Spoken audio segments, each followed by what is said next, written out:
आह, तो पिछले क्लास से आगे बढ़ते हैं। पिछली क्लास में हम लोग सीखने की कोशिश कर रहे थे कि नीति शास्त्र क्या होता है, और कहा था 3 हमारे लक्ष्य हैं इस पढ़ाई को करने के। पहला लक्ष्य है इथिक्स की एक ऐसी अंडरस्टैंडिंग बनाना जिसको सुनने समझने के बाद ये विषय क्या है इसकी कंप्लीट पिक्चर आपके दिमाग में बन जाए। कुछ मामला वैसे ही समझो जैसे मान लो मैं तुमसे कोई इसमें से जोधपुर से हो, कोई बेगूसराय से हो, कोई खगड़िया से हो, भागलपुर से हो, प्रयागराज से हो, बलिया से हो, बालाघाट से हो, भोपाल से हो। उस विद्यार्थी से कहूं कि भाई तुम भोपाल के बारे में मुझे कुछ बताओ, तो जो विद्यार्थी भोपाल जिसका शहर है उस विद्यार्थी को अगर मैं कहूं कि भोपाल के बारे में कुछ बताओ, तो क्या कभी वो कहेगा ये कि सर पहले मैं भोपाल का नोट्स पढ़ूंगा, किसी गाइड से पढ़ूंगा भोपाल क्या है, और फिर याद करके 2-3 दिन बाद आपको बताऊंगा कि भोपाल क्या है, भोपाल कैसा शहर है?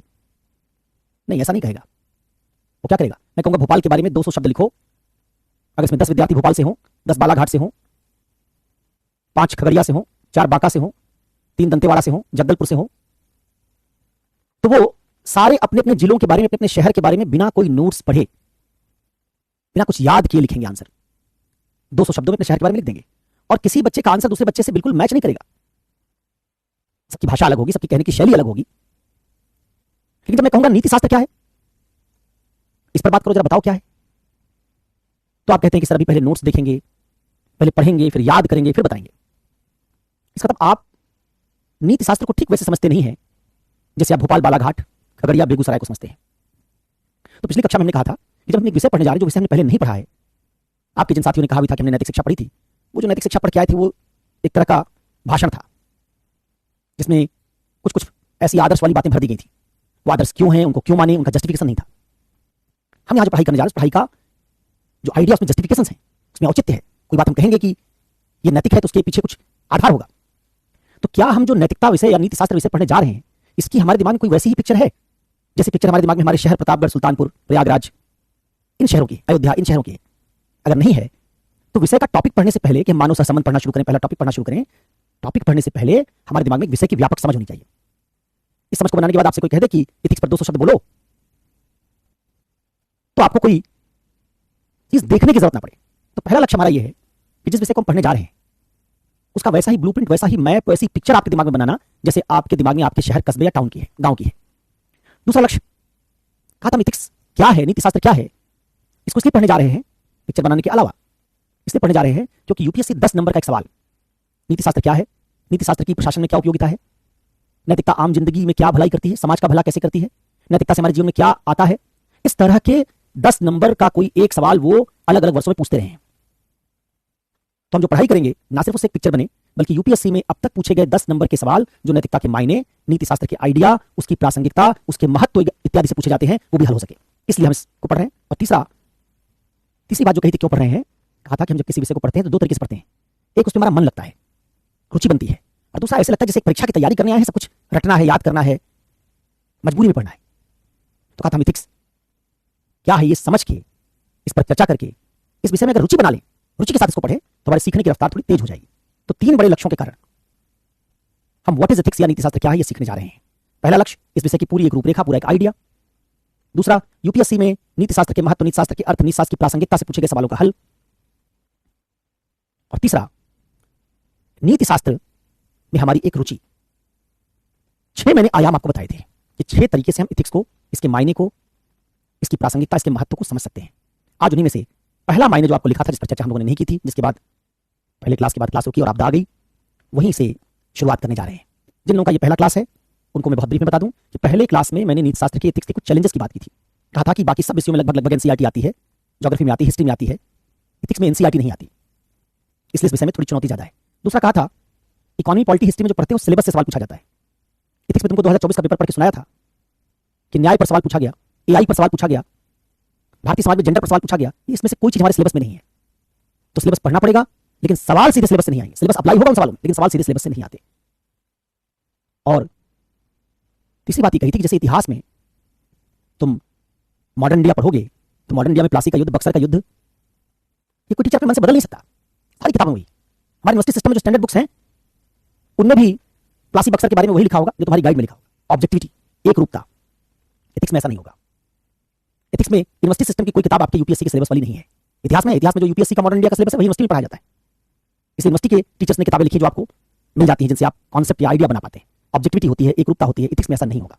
ये 3 चुनौतियों की बात पहली कक्षा में की थी और कहा था कि 2 चुनौतियां आपकी पढ़ाई लिखाई से भी हैं। आप आज तक रट के लिखते आए हैं, 30 मिनट 35 मिनट में आंसर लिखते आए हैं। यूपीएससी आपको जो सवाल पूछेगा, जब वो सवाल नए होंगे, सीधे सिलेबस से नहीं पूछे जाएंगे, तो उसमें रटाई वाला काम ज्यादा चलेगा नहीं। और 35 मिनट में सवाल लिखने की आपकी जो ट्रेनिंग बीए में है रट के लिखने वाली, वो भी यहाँ काम नहीं करेगी, क्योंकि यहाँ सवाल 6.5-7 मिनट में लिखने पड़ते हैं। इस तरह की कुछ चुनौतियों की पहली कक्षा में बात की थी। फिर उसके बाद हम एथिक्स के बारे में थोड़ी समझ बनाने के लिए गए थे। आज वहीं से आगे कंटिन्यू करने जा रहे हैं। अब मैं आपके कमेंट देख लेता हूं। राइटिंग अच्छी नहीं हुई, कोई ज्यादा फर्क नहीं पड़ता। इसलिए नहीं पड़ता कि जब मेरे जैसे राइटिंग वाले व्यक्ति को मेंस में बहुत अच्छे अंक आ सकते हैं, तो मुझसे खराब राइटिंग क्या ही लिखोगे। बहुत मेहनत करके भी नहीं लिख पाओगे मुझसे खराब। तो राइटिंग से ज्यादा फर्क नहीं पड़ता। पटनी हो, अगर आपको लगता है कि आपकी राइटिंग खराब है, तो थोड़ा बड़ा बड़ा लिख दीजिए, बस इतना करिए।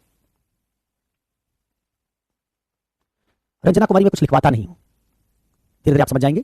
मैं आपको चाहता हूं कि आप आईएएस बने, और आईएएस बनने वाले विद्यार्थी को अपने से लिखना सीखना होगा। कैसे आप लिखेंगे, अपनी भाषा कैसे विकसित करेंगे, उस पर हम लोग बातचीत करेंगे। अभी जो 3 दिन में पढ़ाने जा रहा हूं वो तुम्हारा सिलेबस नहीं है, क्योंकि सिलेबस का पहला टॉपिक है तुम्हारा मानव सह संबंध।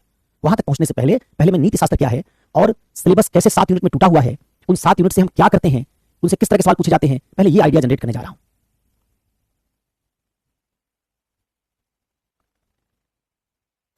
नम्रता, एथिक्स में 150 से ऊपर मार्क्स आए हैं, जो जीएस के दूसरे पेपर्स में लाना मुश्किल है। एथिक्स और निबंध में नंबर का रेंज बहुत ऊपर जा सकता है।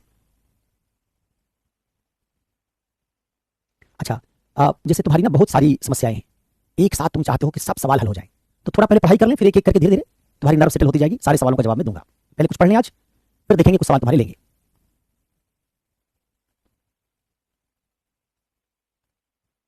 अच्छा, मैं मोतीलाल नेहरू कॉलेज से आप हैं मोहम्मद निसार। मोतीलाल नेहरू कॉलेज में मेरे बहुत सारे बैचमेट्स जूनियर्स पढ़ाते हैं अलग अलग विषयों में, जो मेरे साथ दिल्ली यूनिवर्सिटी में पढ़े थे, बहुत सारे लोग पढ़ाते हैं। चलिए अब आइए। हाँ भाई, एथिक्स मेंस का टॉपिक, अगर आपको ये नहीं पता है तो बड़ा मुश्किल बात है। एथिक्स मेंस का ही है। पहली परिभाषा क्या लिखी थी जिसको हम सीखेंगे? कहा था नीति शास्त्र एक मानकीय या आदर्शमूलक विज्ञान है। नीति शास्त्र एक मानकीय या आदर्शमूलक विज्ञान है। अब इसको समझने के लिए, इसका तो अगर मैं ये समझा दूं तुमको कि मानकीय विज्ञान क्या होता है, इथिक्स कैसे मानकीय विज्ञान है, इसमें हम क्या पढ़ते हैं, और इथिक्स में जब हम कोई टॉपिक पढ़ते हैं तो उसको पढ़ने का अप्रोच बाकी विषयों से अलग कैसे होता है, अगर हम इतनी बात सीख लें इस पढ़ाई के थ्रू, तो हमारे दिमाग में इथिक्स की पहली पिक्चर बन जाएगी। क्या करने की कोशिश कर रहा हूं मैं? तुम्हारे दिमाग में इथिक्स के 6 अलग अलग ग्रैंड आइडिया या ग्रैंड ब्लूप्रिंट क्रिएट करने की कोशिश कर रहा हूं। 6 ऐसे आइडिया जिनसे तुम इथिक्स विषय को समझ सको, उसकी पिक्चर तुम्हारे दिमाग में बन सके। तो मैं इस सवाल को समझाने के लिए कि नीति शास्त्र एक मानकीय विज्ञान है, इसको समझाने के लिए मैं क्या करने जा रहा हूं, कुछ छोटे सवाल बनाने जा रहा हूं। मैं बनाने जा रहा हूं जैसे विज्ञान कितने प्रकार के होते हैं, विज्ञान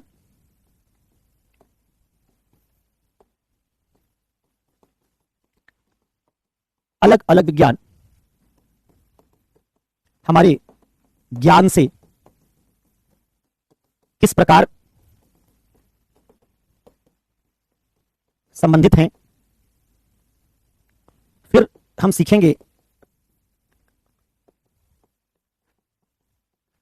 वर्णनात्मक विज्ञान क्या है। किसको सीखने के लिए? नीति शास्त्र एक मानकीय या आदर्शमूलक विज्ञान है, इसके थ्रू हम बनाना चाहते हैं क्या?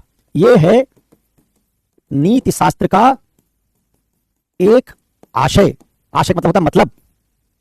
नीति शास्त्र का एक आशय सीखने के लिए हमने पहला आइडिया लिया, पिछली कक्षा में बता चुका हूं।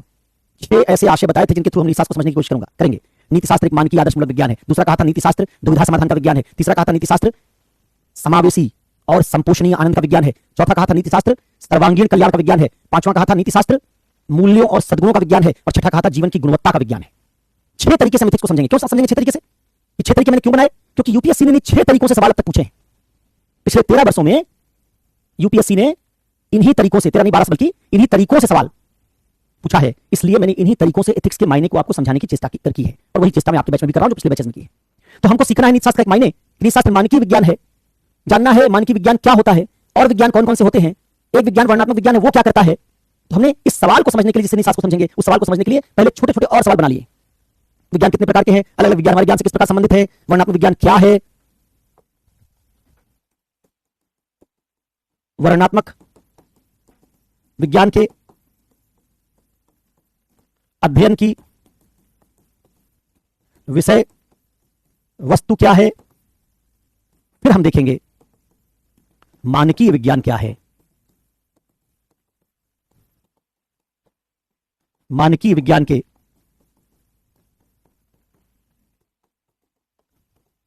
अध्ययन की विषय वस्तु क्या है? मानकीय विज्ञान वर्णनात्मक विज्ञान से कैसे अलग है? इन कुछ सवालों के जवाब में पहला टॉपिक हमारा, पहला परिभाषा हमारी जो है, पहली परिभाषा वो कंप्लीट होगी। कौन सी? एथिक्स क्या है? जवाब है एथिक्स एक नॉर्मेटिव साइंस है, मानकीय आदर्शमूलक विज्ञान है। उसको समझने के लिए मैंने कुछ छोटे छोटे और सवाल बना दिए। ये विज्ञान कितने प्रकार का होता है, ये विज्ञान क्या पढ़ते हैं, इनमें हम क्या पढ़ते हैं, एक दूसरे से अलग कैसे होते हैं, वर्णनात्मक विज्ञान क्या है, मानकीय विज्ञान क्या है, इन दोनों के अध्ययन का तरीका अलग अलग कैसे है, ये सारी बात हम समझ के एथिक्स का पहला मायने निकालने जा रहे हैं। 25-30 मिनट धैर्य के साथ बात सुनना और उसके बाद देखना कि पूरी बात में कनेक्ट करूंगा। कोई भी एक बात समझने के लिए आपका अटेंशन स्पैन, कोई भी कॉन्सेप्चुअल बात समझने के लिए आपका अटेंशन स्पैन वो थोड़ा लंबा होना चाहिए, क्योंकि हम कोई कॉन्सेप्ट समझने जा रहे हैं।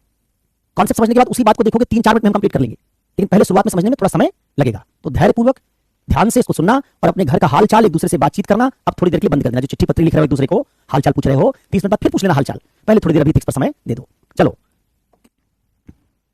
देखो, अगर हमने कहा कि एथिक्स एक विज्ञान है, एथिक्स एक साइंस है, तो मैं तुमको सबसे पहले यह बताने जा रहा हूं कि साइंस कितने तरह के होते हैं और ये साइंस करते क्या है। मैं तुमको दिखाऊंगा कि तुम्हारा GS 1, 2, 3, GS first paper, GS second paper, GS third paper एक तरह का साइंस है, जीएस फोर्थ पेपर दूसरे तरह का साइंस है। जीएस 1, 2, 3 में हमारे पढ़ाई का अप्रोच एक है, जीएस फोर्थ पेपर में हमारी पढ़ाई का अप्रोच दूसरा है। जीएस सेकंड पेपर में, फर्स्ट पेपर में भी हम वही टॉपिक पढ़ सकते हैं लेकिन अलग अप्रोच से पढ़ेंगे, और जीएस फोर्थ में वही टॉपिक पढ़ेंगे लेकिन अलग अप्रोच से पढ़ेंगे। ये दोनों अप्रोच कौन कौन से हैं? मैं कहने जा रहा हूं कि जो हमारे विज्ञान है इनको हम 2 भागों में बांट सकते हैं। एक को हम कहते हैं वर्णनात्मक विज्ञान, दूसरे को हम कहते हैं मानकीय विज्ञान। वर्णनात्मक विज्ञान और मानकीय विज्ञान, इसको अंग्रेजी में कहते हैं डिस्क्रिप्टिव साइंस। डिस्क्रिप्टिव साइंस, इसको कहते हैं नॉर्मेटिव साइंस। सारे साइंस को हम 2 वर्गों में बांट रहे हैं, डिस्क्रिप्टिव और नॉर्मेटिव। शुरू करने जा रहे हैं ये वर्णनात्मक विज्ञान क्या है, what is this descriptive science, क्या है ये विज्ञान, कैसे पढ़ते हैं इसको, क्योंकि एथिक्स को तो हमने मानकीय विज्ञान कह रखा है। तो पहले वर्णनात्मक जब समझ लेंगे तब समझेंगे इससे क्या छूट गया जो इसके अंदर कवर नहीं हुआ, जिसके लिए हमको अलग साइंस बनाना पड़ा। तब हम मानकीय साइंस को समझेंगे, उससे दोनों विज्ञान भी समझ में आ जाएंगे, दोनों में तुलना भी हो जाएगी, दोनों में अंतर भी पता चल जाएगा। फिर उदाहरण देकर मैं दिखाऊंगा तुमको कि मानकीय विज्ञान में किसी टॉपिक को पढ़ते हैं तो कैसे पढ़ते हैं और वर्णनात्मक में पढ़ते हैं तो कैसे पढ़ते हैं। पहले शुरू करते हैं वर्णनात्मक विज्ञान से। क्या है वर्णनात्मक विज्ञान? अब आपने पूछा है, किसी ने लिखा था कि क्या ये नोट करना है, तुम्हारी मर्जी है, तुम चाहो तो नोट कर लो, नहीं तो पीडब्ल्यू तुमको ऐसा ही स्लाइड अगले दिन जो क्लास का होता है वो लिख के प्रोवाइड कर देता है पीडीएफ में। तो तुम्हारे ऊपर है, तुम चाहते हो तो लिखते रहो, अगर तुम लिख रहे हो तो फिर एक काम करना, अपनी नोटबुक में, अपनी कॉपी में दाहिने साइड पर, राइट हैंड साइड वाले पेज पर ये लिखना, लेफ्ट हैंड साइड छोड़ते जाना। उस लेफ्ट हैंड साइड में क्या करोगे बाद में बताऊंगा मैं, ठीक है। चलिए पहला देखते हैं वर्णनात्मक विज्ञान क्या है। विज्ञान को हमने 2 भागों में बांटा, अब हम जा रहे हैं पहले विज्ञान में, वर्णनात्मक विज्ञान। क्या सीखने जा रहे हैं, ये क्या है, इसके अध्ययन की विषय वस्तु क्या है। शुरू में बहुत धीमा पढ़ा रहा हूं जिसमें आपको सारी बात आराम से समझने का मौका मिले, इसलिए मैंने पिछले पेज पर भी ये लिखा है वर्णनात्मक विज्ञान क्या, उसको दोबारा रिपीट भी कर दिया। इसके अध्ययन की विषय वस्तु क्या है। देखो ये हमारी दुनिया है, इसको मान लो हमारी दुनिया, जिसको तुम कहते हो वर्ल्ड, इसको कह सकते हो कॉस्मॉस, ब्रह्मांड, जो भी कहना चाहो। इस दुनिया को हम 2 भाग में बांटते हैं, समझने जा रहे हैं वर्णनात्मक विज्ञान क्या है। इस दुनिया को हम 2 भाग में बांटते हैं। कौन सा भाग? एक दुनिया को हम कहते हैं प्राकृतिक जगत, जिसमें ग्रह नक्षत्र तारे, ग्रह नक्षत्र तारे ये सब आते हैं।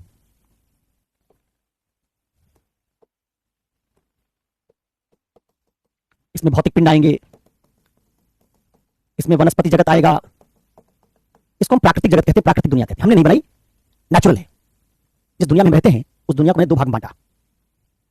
दूसरी हमारी दुनिया या वर्ल्ड जिसमें रहते हैं वो है कृत्रिम दुनिया, कृत्रिम जगत। कृत्रिम जगत क्या है?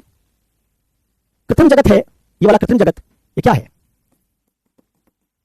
कृत्रिम जगत है जैसे समाज, राज्य, धर्म, संस्कृति, संविधान, कानून। एक हम कानूनों की दुनिया में रहते हैं, राज्य में रहते हैं, समाज में रहते हैं, धर्म में रहते हैं, हमारी दुनिया में धर्म है और ये सब हमने बनाया है। इसका तो हम जिस दुनिया में रह रहे हैं उस दुनिया को हम 2 भाग में बांट सकते हैं। दुनिया 2 भाग में बट गई, एक भाग इसका हो गया प्राकृतिक जगत और एक भाग हो गया इसका कृत्रिम जगत। एक हमारी बनाई गई दुनिया, एक नेचर की बनाई गई दुनिया। अब इन दोनों दुनिया को हम क्या करना चाहते हैं? इन दोनों दुनिया को हम समझना चाहते हैं। जैसे हम समझना चाहते हैं कि कोई वस्तु ऊपर फेंकी जाती है तो नीचे क्यों गिरती है। हमारे दिमाग में मनुष्य होने के नाते क्या है, ढेर सारे सवाल हैं। क्या सवाल हैं? क्या, क्यों, कैसे। तो हमारे पास सवाल हैं क्या, क्यों, कैसे। कोई चीज ऊपर फेंके जाने पर नीचे क्यों गिरती है? कोई वस्तु कैसे तैरती है? सूर्य शाम में कहां चला जाता है? अचानक कुछ महीनों में गर्मी बढ़ क्यों जाती है? बाढ़ कैसे आती है? भूकंप क्यों आता है? हमारे दिमाग में प्राकृतिक दुनिया को लेकर ऐसे ढेर सारे सवाल हैं जो हमारे ग्रह, नक्षत्र, भौतिक पिंडों, वनस्पतियों इनसे संबंधित हैं। यही सवाल हमको पशुओं से अलग करते हैं। एक समय मनुष्य और पशु ने जंगल से अपनी यात्रा साथ साथ शुरू की थी। इंसान भी जंगल में जानवरों की तरह रहता था, लेकिन जानवरों के पास ये जिज्ञासा, क्यूरियोसिटी नहीं थी। उनमें सवाल नहीं बनते थे, मनुष्य में सवाल बनते थे। क्योंकि मनुष्य क्या चाहता था? मनुष्य जिस दुनिया में रह रहा उसको समझना चाहता था। जानवर उस दुनिया को समझना नहीं चाहते। जानवरों के दिमाग में जिज्ञासा कभी नहीं हुई कि कोई चीज गिरती क्यों है। उनके दिमाग में जिज्ञासा नहीं होती कि पृथ्वी और सूर्य के बीच किस प्रकार का संबंध है। उनके दिमाग में गणित की जिज्ञासा नहीं, उनके दिमाग में भौतिकी की जिज्ञासा नहीं, उनके दिमाग में रसायन शास्त्र की जिज्ञासा नहीं। हम और वो जिज्ञासा में एक दूसरे से अलग हैं। तो मनुष्यों के दिमाग में जिज्ञासा है। क्या जिज्ञासा है? जानने की। क्या जानने की? हमारी पूरी दुनिया कैसे चल रही है और पूरी दुनिया के बारे में जितने क्या, क्यों, कैसे हो सकते हैं, ये जानने की हमारे मन में शुरुआत से जिज्ञासा रही है। जिज्ञासा तो बहुत पहले से रही, लेकिन हम इनका उत्तर नहीं जानते थे, क्योंकि जिसको आप बुद्धि कहते हैं, तार्किकता कहते हैं, वो मनुष्य में हमेशा से विकसित नहीं थी। तो उसने क्या किया?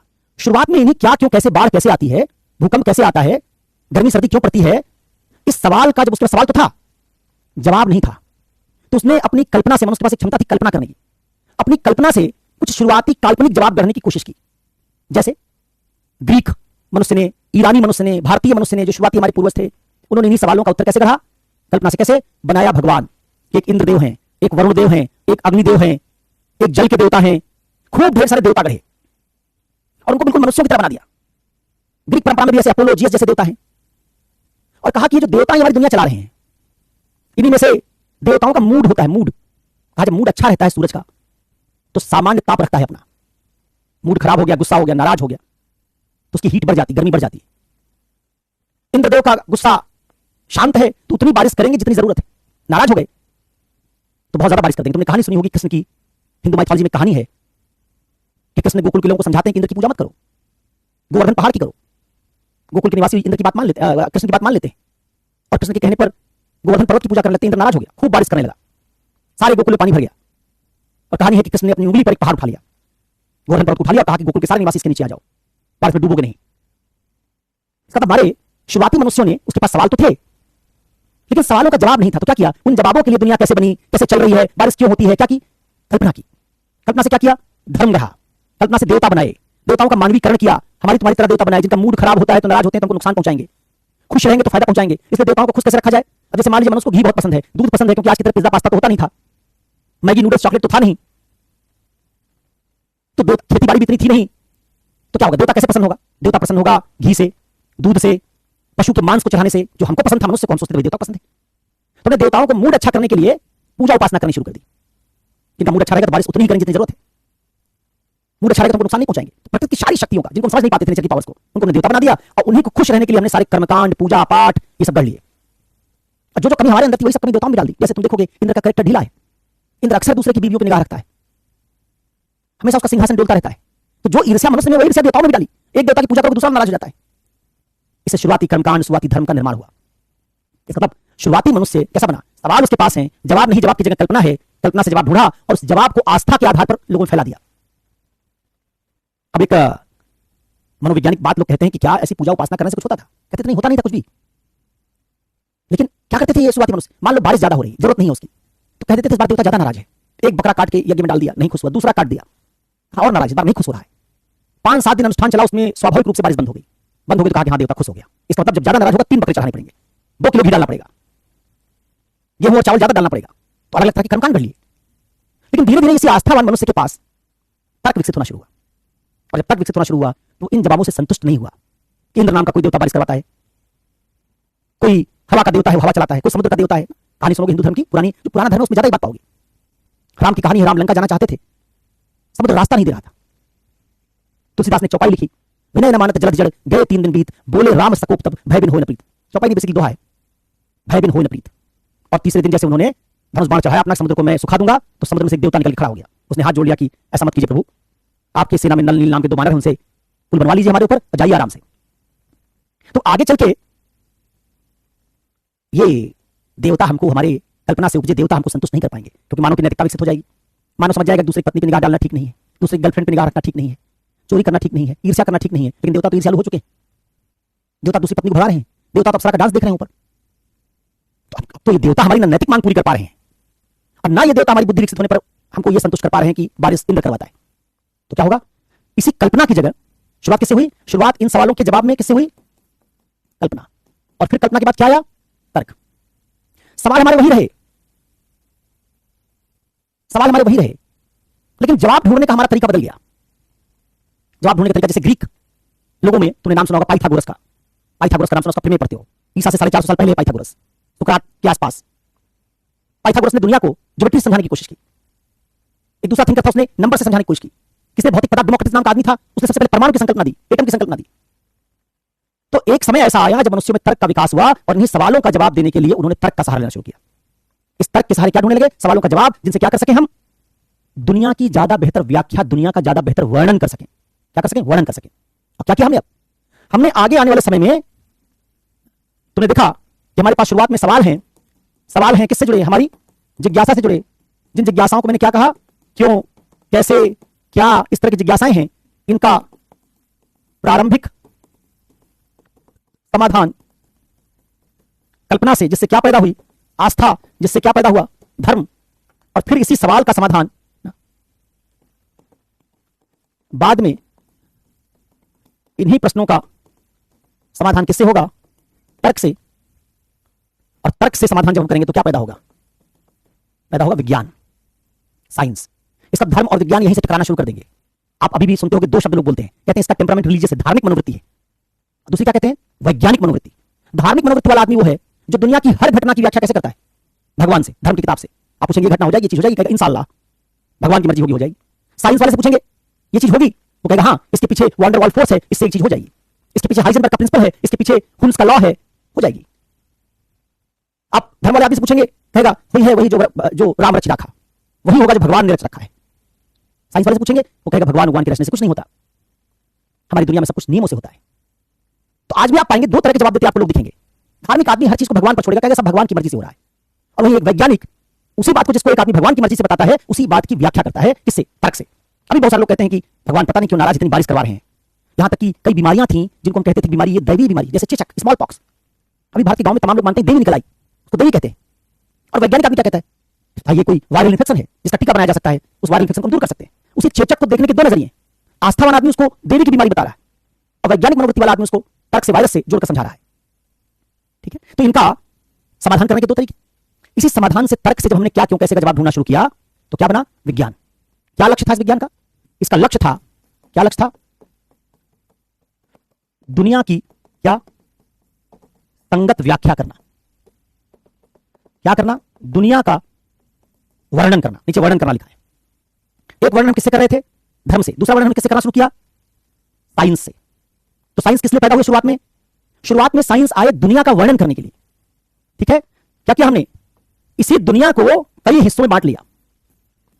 जैसे एक को हमने कह दिया भौतिक जगत, एक को हमने कह दिया वनस्पति जगत, एक को हमने कह दिया रासायनिक जगत, एक को हमने कह दिया जीव जगत, और सबके साथ क्या जोड़ दिया? सबके साथ जोड़ दिया क्या, क्यों और कैसे।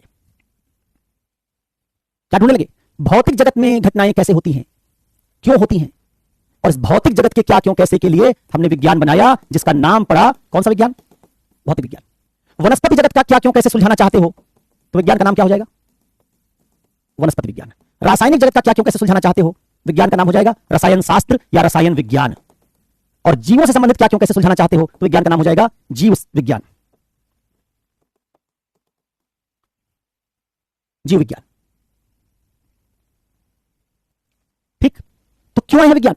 जैसे धर्म शुरू में दुनिया की व्याख्या करने की कोशिश कर रहा था, दुनिया का वर्णन करने की कोशिश कर रहा था, बताता था अल्लाह ने दुनिया कैसे बनाई, दुनिया कैसे काम कर रही है, भगवान ने दुनिया कैसे गढ़ी, इसकी व्याख्या धर्म करता था।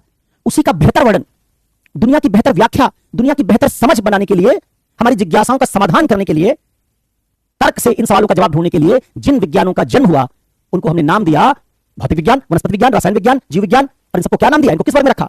ये सारे विज्ञान क्या करते हैं? ये सारे विज्ञान क्या कर रहे हैं? दुनिया का वर्णन करते हैं। इसलिए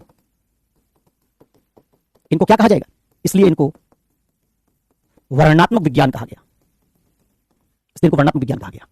तो डिस्क्रिप्टिव साइंस कौन से हैं? जिनका काम है दुनिया की व्याख्या करना, दुनिया का वर्णन करना। मैंने 4 भाग में दुनिया बांटी और भाग बढ़ जाएंगे। चिकित्सा विज्ञान आ जाएगा इसी, जो बीमारियों का वर्णन और उसकी बेहतर व्याख्या करने की कोशिश करेगा। अलग अलग जितने चाहो उतने साइंस में बनाते चले जाओ। बस क्या होगा, हर विज्ञान में एक क्षेत्र हम चुन लेते हैं। जैसे ऊपर वाले विज्ञान में क्या करेंगे, भौतिक पिंडों के संदर्भ में क्या क्यों कैसे लगाएंगे। कोई भौतिक पिंड ऊपर फेंका जाता है तो नीचे क्यों गिरता है, कोई भौतिक वस्तु अपने भार से ज्यादा पानी हटाने पर क्यों तैरती है, या कोई भौतिक वस्तु तैरती क्यों है। भौतिक वस्तु संबंधित सवाल होगा तो जवाब देने के लिए भौतिक विज्ञान। वनस्पतियों संबंधित सवाल होगा, जवाब देने के लिए वनस्पति विज्ञान। ये सब क्या करना चाह रहे हैं? हमारी प्राकृतिक दुनिया की बेहतर व्याख्या करना चाह रहे हैं। इस बेहतर व्याख्या से क्या होगा, हमारी दुनिया की समझ बढ़ती जा रही है। मानव के तौर पर हम क्या चाहते हैं? मानव के तौर पर जिस दुनिया में रहते हैं उसकी बेहतर समझ बनाना चाहते हैं। और इस समझ बनाने का काम हजारों साल से करने की कोशिश कर रहे हैं। पहले हमने उसकी समझ बनाने की कोशिश की धर्म से, लेकिन वो समझ बेहतर नहीं थी। उसी समझ को साइंसेस ने और बेहतर कर दिया। बीमारियां क्यों होती हैं, बीमारियों का निदान कैसे हो सकता है, भौतिक जगत कैसे काम कर रहा है, भूकंप क्यों आता है, ज्वालामुखी क्यों फटता है। आज हमारे पास सारे भौतिक जगत के सवालों का जवाब है। हमारे पास वनस्पतियों से संबंधित सवालों का जवाब है। समझ आई? तो ये जो विज्ञान है इसको हम कहेंगे वर्णनात्मक विज्ञान। लेकिन तुम देखोगे ये अभी जो मैंने जितने विज्ञान बनाए हैं वर्णनात्मक विज्ञान में, ये सब प्राकृतिक जगत के। आगे चल के हमने क्या किया, आगे चल के हमने कृत्रिम दुनिया बना ली। ये कौन सी दुनिया है? ये वाली दुनिया कौन सी है? वनस्पति मनुष्यों ने नहीं बनाई, ग्रह नक्षत्र मनुष्यों ने नहीं बनाई, पृथ्वी मनुष्यों ने नहीं बनाई, प्राकृतिक जगत है। तो एक तो मनुष्य किसका वर्णन करना चाहता है? प्राकृतिक दुनिया का। इसलिए इनको प्राकृतिक विज्ञान भी कहते हैं, नेचुरल साइंसेस। और दूसरा क्या है, एक और दुनिया में तुम रहते हो। कौन सी दुनिया है? ठीक इसी तरीके से एक दूसरी दुनिया हमने बनाई है जिसको मैंने कहा था कौन सा, कृत्रिम जगत। इसमें क्या है, इसमें कौन सी दुनिया है? एक दुनिया इसमें राज्य है, जिसमें कानून है, जिसमें संविधान है। एक दुनिया इसमें संस्कृति है, परंपरा है। ये सब कौन सी दुनिया है? ये दुनिया सारी वो है जो हमने गढ़ी है। एक दुनिया इसमें धर्म है, हमने गढ़ा है। इनका वर्णन करने के लिए भी इसके लिए भी अगर आपके दिमाग में क्या है, क्या क्यों कैसे, जैसे राजनीतिक जगत में क्या सवाल आपके मन बनेगा, राज्य और व्यक्ति के बीच कैसा संबंध होता है, राज्य में सरकार कैसे बनती है, कानून कैसे बनते हैं, कानून बनाने की प्रक्रिया क्या है, संविधान क्या होता है। आपके दिमाग में क्या क्यों कैसे का सवाल संविधान से कानून से आया तो उसको सुलझाने की जिम्मेवारी किसकी है? राजनीतिक जगत से संबंधित सवाल है तो उसको सुलझाने की जिम्मेवारी किसकी है? इसके लिए हमने एक साइंस बनाया जिसका नाम क्या रख दिया? इसका नाम रख दिया राजनीति विज्ञान, या इसी को कहते हो राजनीति शास्त्र। लेकिन तुम अगर समाज के बारे में क्या क्यों कैसे जानना चाहते हो, समाज में अलग अलग वर्गों के बीच किस प्रकार का संबंध है, समाज में स्त्री पुरुष के अधिकार कैसे हैं, समाज में स्त्रियों पुरुषों के बीच भेद क्यों है, समाज में वर्ण व्यवस्था कैसे आई, अगर तुम इस तरह के सवाल सुलझाना चाहते हो तो उसके लिए दूसरा विज्ञान है, इसका नाम है समाजशास्त्र। तो पॉलिटिकल साइंस, सोशियोलॉजी, अर्थशास्त्र, हमारी दुनिया किसकी है? आर्थिक जगत है। आर्थिक जगत के लिए क्या बनाया हमने? इसके लिए एक साइंस बनाया, कौन सा? अर्थशास्त्र, इकोनॉमी। तो अर्थशास्त्र, समाजशास्त्र, राजनीति शास्त्र, ये सब क्या है? ये भी हमारी कृत्रिम दुनिया का वर्णन करने के लिए बनाया गया विज्ञान है। और भौतिक विज्ञान, भौतिक शास्त्र, रसायन विज्ञान, रसायन शास्त्र, वनस्पति विज्ञान, वनस्पति शास्त्र, वो क्या है? वो प्राकृतिक दुनिया का वर्णन करने के लिए बनाया गया विज्ञान है। तो जो विज्ञान क्या करने के लिए बनाए गए? वर्णन करने के लिए बनाए गए, जिससे आपके क्या क्यों कैसे जैसे सवालों का हल हो सके, उनको हम क्या नाम देते हैं? वर्णनात्मक विज्ञान। इनके होने से क्या हुआ? इनकी वजह से हमारी दुनिया की समझ क्या होती गई? बेहतर होती गई। राजनीतिक विज्ञान कोई विद्यार्थी अगर पढ़ेगा बीए में, बीए करे पॉलिटिकल साइंस में, एमए करे पॉलिटिकल साइंस में, तो उसकी राजनीतिक दुनिया की समझ बेहतर हो जाएगी। कोई बच्चा एमएससी करे फिजिक्स में, बीएससी करे फिजिक्स में, तो उसकी फिजिकल वर्ल्ड की, भौतिक जगत की समझ बेहतर हो जाएगी। कोई स्टूडेंट वनस्पति शास्त्र में, बॉटनी में बीएससी एमएससी करे तो उसकी वनस्पति दुनिया की समझ बेहतर हो जाएगी। इसका ये सारे विज्ञान जो है क्या है इनका लक्ष्य? इन सारे विज्ञानों का लक्ष्य है क्या? प्राकृतिक जगत और कृत्रिम जगत, इनकी क्या करना? समझ बेहतर बनाना। इनका क्या करना? इनका बेहतर वर्णन करना। तो जरा देखो जीएस 1 में 2 में क्या है तुम्हारा? है ज्योग्राफी है। ज्योग्राफी एक वर्णनात्मक विज्ञान है जो तमाम भौगोलिक घटनाओं की व्याख्या या वर्णन करने के लिए तमाम सिद्धांत बनाता है। प्लेट टेक्टोनिक्स का सिद्धांत, क्लाइमेटोलॉजी में तमाम थ्योरी, जियोमॉर्फोलॉजी में थ्योरीज, वो सब सिद्धांत क्या है? वो सब सिद्धांत कुछ क्या क्यों और कैसे का जवाब देते हैं। तुम्हारे जीएस 1 में सोसाइटी, सोसाइटी क्या है? सोसाइटी भी एक वर्णनात्मक विज्ञान है क्योंकि समाज हमारा कृत्रिम दुनिया है। हम सोसाइटी पर क्या करना चाहते हैं? समाज की बेहतर समझ बनाना चाहते हैं। तो जीएस 1 में सोसाइटी, जीएस 1 में ज्योग्राफी, क्या ये वर्णनात्मक विज्ञान है। जीएस 2 में पॉलिटी, संविधान, गवर्नेंस हमने बनाया है, उसकी समझ बनाना चाहते हैं, वर्णनात्मक विज्ञान है। जीएस 3 में तुम्हारा इकोनॉमी, साइंस, ये भी क्या है? वर्णनात्मक विज्ञान है। तो हम कहते हैं कि इस तरीके से जो विज्ञान तथ्यों की व्याख्या करने के लिए, फैक्ट समझाने के लिए, बेहतर वर्णन के लिए, हमारी समझ बेहतर बनाने के लिए बनाए गए, उनको हम वर्णनात्मक विज्ञान कहते हैं। एक वर्णनात्मक विज्ञान पढ़ने पर अगर आप फिजिक्स पढ़ेंगे तो आपकी भौतिक दुनिया की समझ बढ़ जाएगी, केमिस्ट्री पढ़ेंगे आपकी रासायनिक दुनिया की समझ बढ़ जाएगी, बायोलॉजी पढ़ेंगे आपकी जैविक दुनिया की समझ बढ़ जाएगी। जो विज्ञान आप पढ़ेंगे उसके सारे फैक्ट्स को आप समझते चले जाएंगे। बात समझ आई? तो पहला हमने क्या सीखा कि एक विज्ञान है, तो इसका मतलब एक विज्ञान जिसको हमने नाम दिया वर्णनात्मक विज्ञान, इस विज्ञान का काम क्या है? इसका कार्य है जिस दुनिया में हम रहते हैं उस दुनिया की क्या करना? बेहतर समझ बनाना, इसका बेहतर वर्णन करना। क्या करना? इसको हम कह सकते हैं इसके तथ्यों से परिचय करवाना। जैसे पॉलिटिकल साइंस पढ़ने वाले का सारे पॉलिटिकल फैक्ट से परिचय हो जाएगा, फिजिक्स पढ़ने वाले का फिजिकल फैक्ट से परिचय हो जाएगा। अगर फैक्ट नहीं जानते, एक शब्द मैंने इस्तेमाल किया फैक्ट, तथ्य। क्या होता है ये? कोई भी चीज जिसको बोल के तुम है लगाते हो उसको तथ्य कहते हैं। जैसे सूर्य एक तारा है, एक तथ्य है। मेरे हाथ में कलम है, ये तथ्य है। पृथ्वी ग्रह है, एक तथ्य है। जिसके बाद में है लग जाए वो तथ्य है। कोई वस्तु ऊपर फेंकी जाती है तो नीचे गिरती है, ये तथ्य है। ठीक है, तो तथ्यों का वर्णन, कोई वस्तु क्यों गिरती है, क्यों तैरती है, जितने तथ्य हो सकते हैं इसका वर्णन करने के लिए जो साइंस हमने बनाई, जिसका काम है हमारी फैक्चुअल अंडरस्टैंडिंग का दायरा बड़ा करना। इकोनॉमी में हम इकोनॉमिक फैक्ट्स पढ़ेंगे, फिजिक्स में हम फिजिकल फैक्ट्स पढ़ेंगे, बायोलॉजी में बायोलॉजिकल फैक्ट्स पढ़ेंगे। तो फैक्ट्स का परिचय हमारा करवाना, फैक्ट्स का ज्ञान बढ़ाना, ये जिस विज्ञान का लक्ष्य है उसको हमने नाम दिया है वर्णनात्मक विज्ञान। तथ्य को क्या कह सकते हो? तथ्य को हम कहते हैं है, जिसके बाद में क्या लगता है सूर्य तारा है, फैक्ट है। पृथ्वी ग्रह है, कोई वस्तु पर फेंकी जाती है तो नीचे गिरती है। वस्तु चूंकि कैसी है? भौतिक, इसलिए कोई वस्तु पर फेंकी जाती है नीचे गिरती है। ये भौतिक वस्तु संबंधित मामला, इसलिए भौतिक विज्ञान में इसको पढ़ेंगे। लेकिन पेड़ पौधे संबंधित कोई तथ्य होगा तो उसको वनस्पति विज्ञान में पढ़ेंगे। तो ये सारे विज्ञान किस लिए आए? दुनिया की बेहतर व्याख्या करने के लिए, दुनिया का बेहतर वर्णन करने के लिए, हमारी व्याख्या की क्षमता बढ़ाने के लिए, हमारे सारे सवालों का जवाब देने के लिए। अब इसमें कहीं इथिक्स नहीं आया। कौन कौन आ गया इसमें? फिजिक्स आ गया, केमिस्ट्री आ गया, इकोनॉमी आ गया, पॉलिटी आ गया, सब आ गया, इथिक्स कहीं नहीं आया। इसी इथिक्स को ले आने के लिए हम दूसरे साइंस पर जा रहे हैं।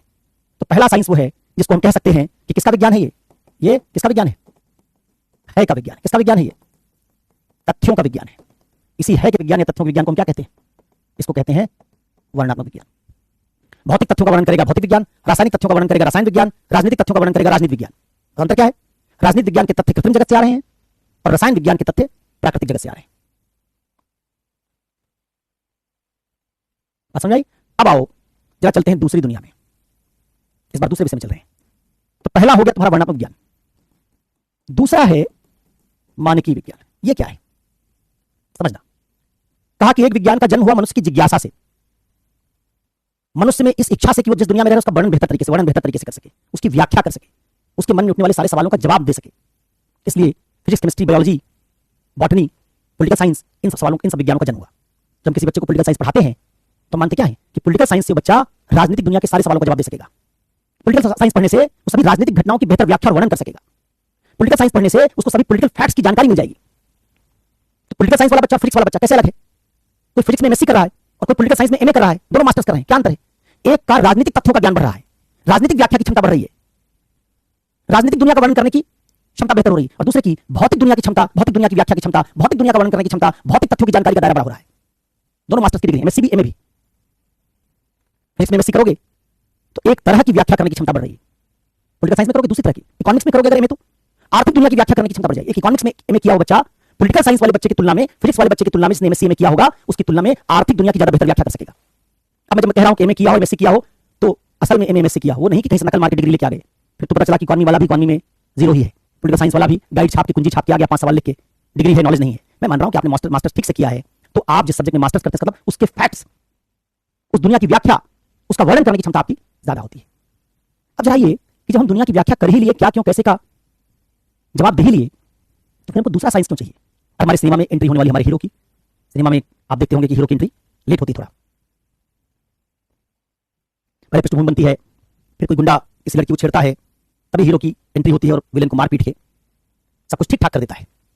वैसे ही अब हमारे हीरो की एंट्री होने वाली मानकीय विज्ञान की। क्या है ये? देखो, वर्णनात्मक विज्ञान इसलिए आया कि तुम दुनिया को बेहतर समझ लो, लेकिन एक दूसरा विज्ञान इसलिए आया कि केवल समझने से काम नहीं चलेगा। दुनिया को बेहतर सिर्फ समझना नहीं है, दुनिया को बेहतर बनाना है,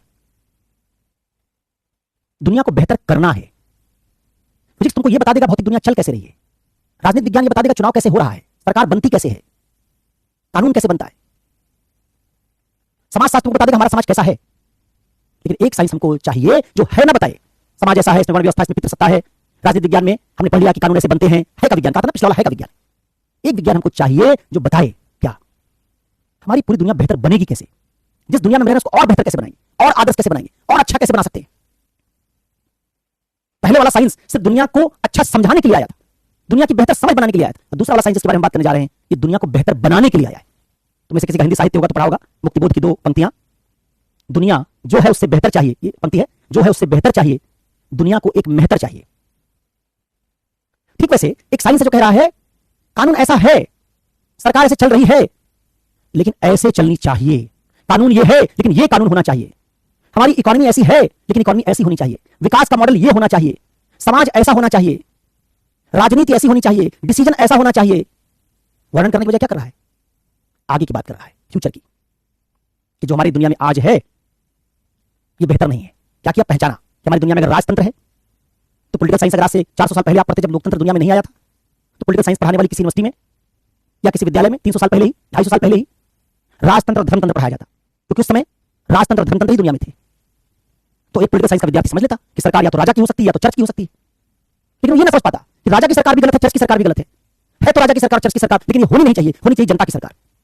और अगर किसी के दिमाग में सवाल ही ना आता, केवल संतुष्ट हो जाता दुनिया हमारी कैसे है, सिर्फ इतना समझ लें, इसी संतुष्ट हो जाता, तो फिर दुनिया बदलती कैसे, फिर लोकतंत्र आता कैसे? हमारी दुनिया में हजारों साल कभी समानता नहीं रही।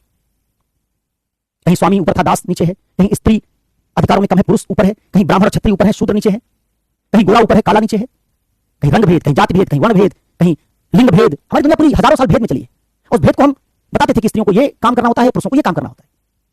अगर हम सिर्फ इसको बताते जाते समाज शास्त्र में कि पुरुष ऐसे और स्त्री ये काम करेंगे, पुरुष ये काम करेंगे, स्त्री पुरुष में अंतर होता है, तो ये कौन पता लगाता कि अंतर सही है कि नहीं है, पुरुषों और स्त्रियों के बीच अंतर होना चाहिए कि नहीं, ब्राह्मणों और शूद्रों के बीच अंतर होना चाहिए कि नहीं होना चाहिए। इसका मतलब दूसरा साइंस कौन है? जिसका काम दुनिया की व्याख्या करना नहीं है, जिसका काम दुनिया को बेहतर बनाना है, जिसका काम दुनिया को बदलना है। पहले वाले का काम दुनिया समझाना है, दूसरे वाले का काम दुनिया बदलना है। पहले वाला बताता है क्या हो रहा है, दूसरा वाला बता रहा है क्या होना चाहिए। तो एक दूसरा विज्ञान है जो किसका विज्ञान है? यह विज्ञान है दुनिया को बेहतर बनाने का विज्ञान। किसका? संस्थाओं को बेहतर बनाने का विज्ञान। किसका? मानव को बेहतर बनाने का विज्ञान। और इस बेहतरी को हम क्या कहते हैं? किसका है ये? है का नहीं, फैक्ट का नहीं, किसका? हम कहेंगे ये है चाहिए का विज्ञान। चाहिए का विज्ञान जो ये बताए कि गुजरात मॉडल डेवलपमेंट का और केरला मॉडल डेवलपमेंट का इनमें से किसको चुनना चाहिए। जो ये बताए कि हजार हजार रुपया एक महिला को बांटने और गरीब महिलाओं को ऊपर ले आने, वंचित वर्ग को ऊपर ले आने, या रोड बिजली पानी पर ज्यादा पैसा खर्च करने से किसको चुनना चाहिए। जो ये बताए कि आरक्षण होना चाहिए कि नहीं होना चाहिए। जो ये बताए पर्सनल लॉ होना चाहिए कि नहीं होना चाहिए, कॉमन सिविल कोड होना चाहिए कि नहीं होना चाहिए। क्या ज्यादा बेहतर है? किसको ले आएंगे तुम्हारी दुनिया ज्यादा बेहतर बनेगी? मुसलमानों को पर्सनल लॉ दे दें तब ज्यादा बेहतर बनेगी, या यूसीसी ले आए तब बेहतर बनेगी? किसानों के लिए फार्म बिल ले आए तब बेहतर बनेगी? आप अगर फार्म बिल पढ़ेंगे तो उसमें लिखा होगा कि हम कौन सा नया कानून बनाने जा रहे हैं, उसमें फैक्ट लिखे होंगे। पॉलिटिकल साइंस का स्टूडेंट क्या पढ़ेगा? ये फार्म बिल है, बता देगा कि सरकार ने उसमें 3 प्रावधान किए थे जो नया कृषि कानून बनाना चाहते थे। लेकिन एथिक्स का विद्यार्थी नहीं देखेगा। एथिक्स का विद्यार्थी देखेगा कि क्या वो कानून होना चाहिए, क्या उस कानून को बनाने से हमारी दुनिया ज्यादा बेहतर होगी, क्या उस कानून को बनाने से हमारी संस्थाएं बेहतर होंगी। तो वो विज्ञान तो क्या पता लगाता है क्या होना चाहिए, उसको हम क्या कहेंगे? इसी विज्ञान को जो चाहिए का विज्ञान है, इसको हम क्या कहते हैं? इसको हम कहते हैं आदर्श मूलक विज्ञान। क्या ढूंढ रहा है? आदर्श। तो जरा बताओ, Darwin, Lamarck, Laplace, Dalton, Rutherford, Chadwick, Einstein, Newton, कहां रखोगे इन सबको? इनको रखेंगे वर्णनात्मक विज्ञान में, क्योंकि उन्होंने क्या किया? दुनिया की बेहतर व्याख्या की। आइंस्टीन ने दुनिया की बेहतर व्याख्या की, क्वांटम थ्योरी से दुनिया को ज्यादा बेहतर तरीके से समझा दिया, जो न्यूटन की फिजिक्स से, मैकेनिकल फिजिक्स से उतनी बढ़िया समझ में नहीं आ रही थी। डार्विन ने उद्विकासवाद से कुछ बातें समझा दी, लेमार्क, लाप्लास ने अलग अलग बात समझा दी, है ना? कौन से वैज्ञानिक है सब? ये सब वर्णनात्मक विज्ञानी है, डिस्क्रिप्टिव साइंटिस्ट है। तुमने इकोनॉमिक्स में कीन्स का नाम सुना होगा। कीन्स डिस्क्रिप्टिव साइंटिस्ट है, इकोनॉमी के बारे में कुछ फैक्ट बता रहा है। लेकिन तुमने अंबेडकर का नाम सुना है, विवेकानंद का नाम सुना है, सुकरात का नाम सुना है, जेएस मिल का नाम सुना है, जॉन लॉक का नाम सुना है, गांधी का नाम सुना है। क्या गांधी विवेकानंद दुनिया की व्याख्या करने के लिए आए थे क्या कि पृथ्वी कैसे बनी? विवेकानंद की व्याख्या करने के लिए आए थे क्या? अंबेडकर ये समझाने के लिए आए थे क्या कि कोई वस्तु नीचे कैसे गिरती है? नहीं। किस लिए आए थे अंबेडकर? अंबेडकर और डाल्टन एक दूसरे से कैसे अलग है? अंबेडकर और आइंस्टीन कैसे अलग है? आइंस्टीन दुनिया समझाना चाहता था, अंबेडकर दुनिया बदलना चाहते थे। आइंस्टीन दुनिया की बेहतर व्याख्या करना चाहता था, अंबेडकर दुनिया को बेहतर बनाना चाहते थे। तो आइंस्टीन दुनिया की बेहतर व्याख्या करना चाहता था, वर्णनात्मक विज्ञानी, और अंबेडकर दुनिया को बेहतर बनाना चाहते थे, इसलिए मानकीय विज्ञानी। तो अंबेडकर कौन है? कहां के दार्शनिक थे? किस तरह के विचारक हैं? कौन से साइंटिस्ट हैं? जो था उसी की व्याख्या करके संतुष्ट थे, या ये बताना चाहते थे हमारी दुनिया कैसी होनी चाहिए? अंबेडकर के समय वर्ण व्यवस्था थी। अगर अंबेडकर समाजशास्त्री होते तो जैसा हमारा समाज था उसमें वर्णों के जो अलग अलग अधिकार थे उसकी व्याख्या कर देते और कहते थे भारत में 4 वर्ण ये हैं, इन चारों की स्थिति है, उनके ये अधिकार हैं, जो तथ्य था उसे वर्णन करके बता देते। अंबेडकर ने काम नहीं किया। उन्होंने क्या बताया? वर्ण व्यवस्था नहीं होनी चाहिए। उसमें वर्ण व्यवस्था थी, अंबेडकर के मरते तक रही, अब धीरे धीरे खत्म हो रही है। तो कहां की बात कर रहे थे अंबेडकर? फ्यूचर की, आगे की। जेएस मिल कह रहा कि स्त्रियों के साथ भेदभाव होता है दुनिया में, लेकिन होना नहीं चाहिए। कर दिया उसने, तुमको बताया था उसने एक तक पिछली क्लास में क्या बताया था उसने? कहा कि स्त्रियों को बराबर अधिकार दोगे तो पुरुषों को नौकरी मिल जाएगी ज्यादा, पुरुषों के रोजगार पाने के चांसेस बढ़ जाएंगे। क्या बता रहा है? औरतों को पढ़ाओगे लिखाओगे तो हमारी दुनिया बेहतर बन जाएगी, क्योंकि रोजगार की क्षमता पुरुषों और स्त्रियों दोनों बढ़ जाएगी, जीडीपी का साइज बढ़ जाएगा। क्या बता रहा है? औरतों को अधिकार देने से दुनिया बढ़िया हो जाएगी, बेहतर हो जाएगी, अच्छी हो जाएगी। मिल के समय, जेएस मिल के समय 19वीं शताब्दी में इंग्लैंड में स्त्रियों का अधिकार नहीं था। स्त्रियां बैंक में खाता नहीं खोल सकती थी, जमीन नहीं खरीद सकती थी, अपने नाम से कोई प्रॉपर्टी नहीं रख सकती थी, लेकिन जेएस मिल का होना चाहिए ये। तो जितने तो ऐसे नाम सुनते हो, सुकरात, प्लेटो, रूसो, अरस्तु, अंबेडकर, गांधी, विवेकानंद, ये सब कौन से लोग हैं? ये नई दुनिया का ढांचा देते हैं। ये अपने समय की दुनिया संतुष्ट नहीं है, क्या करना चाहते हैं? दुनिया को बदलना चाहते हैं। समझाई? तो अंबेडकर और डार्विन में जो अंतर है वही अंतर इथिक्स और फिजिक्स में है। अब जरा एक बात सोचो इससे। मैंने जब कहा कि वर्णनात्मक विज्ञान में हम दो जगत के बारे में पढ़ते हैं, दो जगत का वर्णन करने की कोशिश करते हैं, कौन कौन से? एक प्राकृतिक, एक कृत्रिम ना, एक प्राकृतिक, एक कृत्रिम, दोनों को समझना चाहते हैं। भौतिक जगत को समझना चाहते हैं, राजनीतिक जगत को समझना चाहते हैं, रासायनिक जगत को समझना चाहते हैं, सामाजिक जगत को समझना चाहते हैं। सामाजिक जगत कृत्रिम है, रासायनिक जगत प्राकृतिक है, दोनों को समझना चाहते हैं। लेकिन क्या मानकीय विज्ञान, जो चाहिए का विज्ञान है, का विज्ञान नहीं है, चाहिए का विज्ञान, जिसमें दुनिया बदलना चाहते हैं, किस दुनिया को बदल सकते हो? क्या पृथ्वी बदल सकते हो? सूरज बदल सकते हो? पहाड़ नदी बदल दोगे? नहीं। इसका मतलब जहां वर्णनात्मक विज्ञान के अध्ययन क्षेत्र में क्या क्यों कैसे में तथ्यों की जानकारी के संबंध में प्राकृतिक दुनिया और कृत्रिम दुनिया दोनों आते हैं, राजनीतिक विज्ञान कृत्रिम दुनिया का वर्णनात्मक विज्ञान है और भौतिक विज्ञान प्राकृतिक दुनिया का वर्णनात्मक विज्ञान है, वहीं इथिक्स में हम उसी दुनिया को बदल सकते हैं जो मनुष्यों ने बनाई है। इसलिए इथिक्स केवल कृत्रिम दुनिया का विज्ञान है। कृत्रिम दुनिया में क्या क्या है? धर्म कृत्रिम है, धर्म को बदल सकते हैं। हम बता सकते हैं धर्म ये वर्ण व्यवस्था है, लेकिन धर्म में होनी नहीं चाहिए। धर्म में स्त्रियों का अधिकार पुरुषों की तुलना में कम है, लेकिन होना नहीं चाहिए। समाज में ये कुरीति है, लेकिन होनी नहीं चाहिए। कानून इस तरह का राज्य में बनाया जा रहा है, लेकिन होना नहीं चाहिए। इसका मतलब ये मानकीय विज्ञान प्राकृतिक दुनिया पर लागू नहीं होता। ये मानकीय विज्ञान उसी पर लागू होगा जो मनुष्य ने बनाया है, उसी को बदला भी जा सकता है, उसी को बेहतर किया जा सकता है। इसलिए चाहिए का विज्ञान कहां है? इसमें प्राकृतिक दुनिया नहीं आएगी। ये चाहिए का विज्ञान है, कौन सा विज्ञान है? कृत्रिम जगत। जो कुछ मनुष्य ने बनाया है उसका लगातार एक साइंस चाहिए हमको, उसका लगातार क्या करता है? परीक्षण। जैसे फिजिक्स में हम नई थ्योरी ढूंढते रहते हैं, न्यूटन की थ्योरी के बाद मॉडर्न फिजिक्स आई, न्यूटन भौतिक पिंडों से दुनिया की व्याख्या करता था, मॉडर्न फिजिक्स परमाणुओं से दुनिया की व्याख्या करती थी, आइंस्टीन एनर्जी से दुनिया की व्याख्या करता है। सब फिजिक्स है, लेकिन तीनों अलग है। एक मैकेनिकल फिजिक्स है, बॉडी वाली, पिंड वाली, दूसरी एटम वाली, मॉडर्न फिजिक्स है, और तीसरी क्वांटम वाली फिजिक्स है। Quantum physics, modern physics, mechanical physics, तीनों अलग अलग है। उसी दुनिया की व्याख्या करने के क्रमशः विकसित सिद्धांत है ये। ठीक वैसे इस मानकीय विज्ञान में भी हम क्या चाहते हैं? अपनी कृत्रिम दुनिया को लगातार बेहतर बनाते रहें। इसलिए क्या करें? शोध करें इस पर, पता करें कि हमारी दुनिया में क्या क्या खराबी, हमारे कानूनों में क्या क्या खराबी, हमारे डिसीजन में क्या खराबी, हमारी पॉलिसी में क्या खराबी, हमारी फॉरेन पॉलिसी में क्या खराबी, हमारी इकोनॉमी के मॉडल में क्या खराबी है, हमारी सोसाइटी में कहां खराबी है। तो विज्ञान क्या चाहता है? कृत्रिम दुनिया की खामियां पहचानो पहले, और फिर खामियों को पहचानने के बाद क्या करो? उनको दूर करने का मॉडल सुझाओ, बताओ कि नया जो समाज होना चाहिए ऐसा होना चाहिए, धर्म में ये होना चाहिए, नहीं होना चाहिए, फॉरेन पॉलिसी में ये होना चाहिए, नहीं होना चाहिए, इकोनॉमिक पॉलिसी ऐसी होनी चाहिए। ये जो विज्ञान है जो कृत्रिम दुनिया को इस तरीके से क्रिटिकली देखता है। अगर अंबेडकर अपने समय के समाज से संतुष्ट हो गए होते तो आज करोड़ों दलितों को राइट्स नहीं मिल पाते। तो फिजिक्स में अगर आपको ये कैमरा दिया जिसमें मैं पढ़ा रहा हूं, तो अंबेडकर के आने से इस क्लास में सैकड़ों दलित और शूद्र वर्ग से आने वाले बच्चे शामिल हो पाए। अगर ये क्लास मान लो यूपीएससी, सपोज करो, कल्पना करो यूपीएससी आज से 200 साल पहले भी रहा होता, तो क्लास तो चलती, तो उस क्लास में कोई शूद्र नहीं होता, उस क्लास में स्त्रियां नहीं होती। 200 साल पहले स्त्रियां, अगर आईएएस की परीक्षा होती तो स्त्रियां नहीं होती उसमें, उससे शूद्र नहीं होते। तो कौन ले आया शूद्रों को क्लास तक? अंबेडकर। कौन ले आया स्त्रियों को क्लास तक? जीएस मिल, राजा राम मोहन राय। तो जितना इंपॉर्टेंस फिजिक्स का है कि उसने कैमरा दिया, उतना ही इंपॉर्टेंस एथिक्स का है कि उसने समानता दी, जो समानता तुम्हारी दुनिया में हजारों साल तक नहीं थी। हम कहते हैं भगवान ने आसमान बनाया है, लिखा है ऋग्वेद में पुरुष सूक्त में कि शूद्र पैरों से जन्मे हैं। अब भगवान को कौन क्वेश्चन करेगा? भगवान के ऊपर कौन सवाल उठाएगा? सवाल नहीं उठाते तो वर्ण व्यवस्था आज भी बनी रहती। और वर्ण व्यवस्था बनी रहती तो आबादी का तुम्हारे 17, 18, 20% न सिविल सेवा में होता, न विज्ञान में होता, न शिक्षक बनता, न पत्रकार बनता, न नेता बनता, न मंत्री बनता, कुछ नहीं बनता। 49% स्त्रियां घर में केवल चौका चूल्हा कर रही होती। किसने बदला? मानकीय विज्ञान ने। इससे क्या होगा? कि स्त्रियों का काम चौका चूल्हा नहीं है। हमने समाज बनाया है सच में, पुरुष बाहर का काम देख रहे हैं, स्त्रियां घर का काम देख रही हैं, लेकिन ये होना नहीं चाहिए। बात समझ आई? तो जो विज्ञान क्या तलाशता है, क्या होना चाहिए, कहां कहां, बहुत सारे सवाल बना रहा हूं, देखना कैसा जीवन हमको जीना चाहिए, किस तरह के कानून बनाने चाहिए, क्या आचरण करना चाहिए, कैसे निर्णय लेने चाहिए, किस तरह का समाज होना चाहिए, किस तरह की राजनीति होनी चाहिए। इस तरह के चाहिए से संबंधित सवालों का जवाब जो विज्ञान ढूंढता है, उस विज्ञान को मानकीय विज्ञान कहते हैं। उस विज्ञान को मानकीय विज्ञान कहते हैं। यही मानकीय विज्ञान कौन है? एथिक्स है। तो जब कोई सवाल लगा दोगे क्या क्या होना चाहिए, तो पढ़ाई जो करोगे उसको क्या कहेंगे? Normative science. और पता लगाने की कोशिश करोगे क्या हो रहा है, कैसे हो रहा है, क्यों हो रहा है, तो जो पढ़ाई करोगे उसको क्या कहेंगे? वर्णनात्मक विज्ञान, डिस्क्रिप्टिव साइंस। इकोनॉमी में तुम चाहिए नहीं ढूंढते, इकोनॉमी में तुम अलग अलग थीरीज पढ़ते हो, मॉनेटरी पॉलिसी, फला पॉलिसी, संविधान में तुम चाहिए नहीं पढ़ते, संविधान में पढ़ते हो आर्टिकल 14 में ये है, आर्टिकल 15 में ये है, आर्टिकल 19 में ये लिखा, ये प्रतिबंध है पढ़ते हो। एथिक्स में है नहीं पढ़ते, एथिक्स में चाहिए पढ़ते। तो पहली बात अगर तुम्हारे दिमाग में क्लियर हुई तो तुम ये समझ पाए कि इकोनॉमी और पॉलिटिकल साइंस की तरह एथिक्स भी एक साइंस है। इकोनॉमी और पॉलिटिकल साइंस डिस्क्रिप्टिव साइंस है, पॉलिटी इकोनॉमी डिस्क्रिप्टिव साइंस है, एथिक्स नॉर्मेटिव साइंस है। पॉलिटी इकोनॉमी का काम हमको पॉलिटिकल दुनिया, इकोनॉमिक दुनिया के फैक्ट से परिचित करवाना है, जिससे हमारी इकोनॉमिक दुनिया की समझ बेहतर हो जाए, पॉलिटिकल दुनिया की समझ बेहतर हो जाए। वहीं एथिक्स का काम दुनिया को बेहतर बनाना है, समझ बनाना नहीं, दुनिया बेहतर बनाना। तो एक दुनिया की बेहतर समझ बनाने का विज्ञान और दूसरा दुनिया को बेहतर बनाने का विज्ञान। तो कितने तरह के विज्ञान हो गए? दो तरह के। कौन कौन? दो विज्ञान है।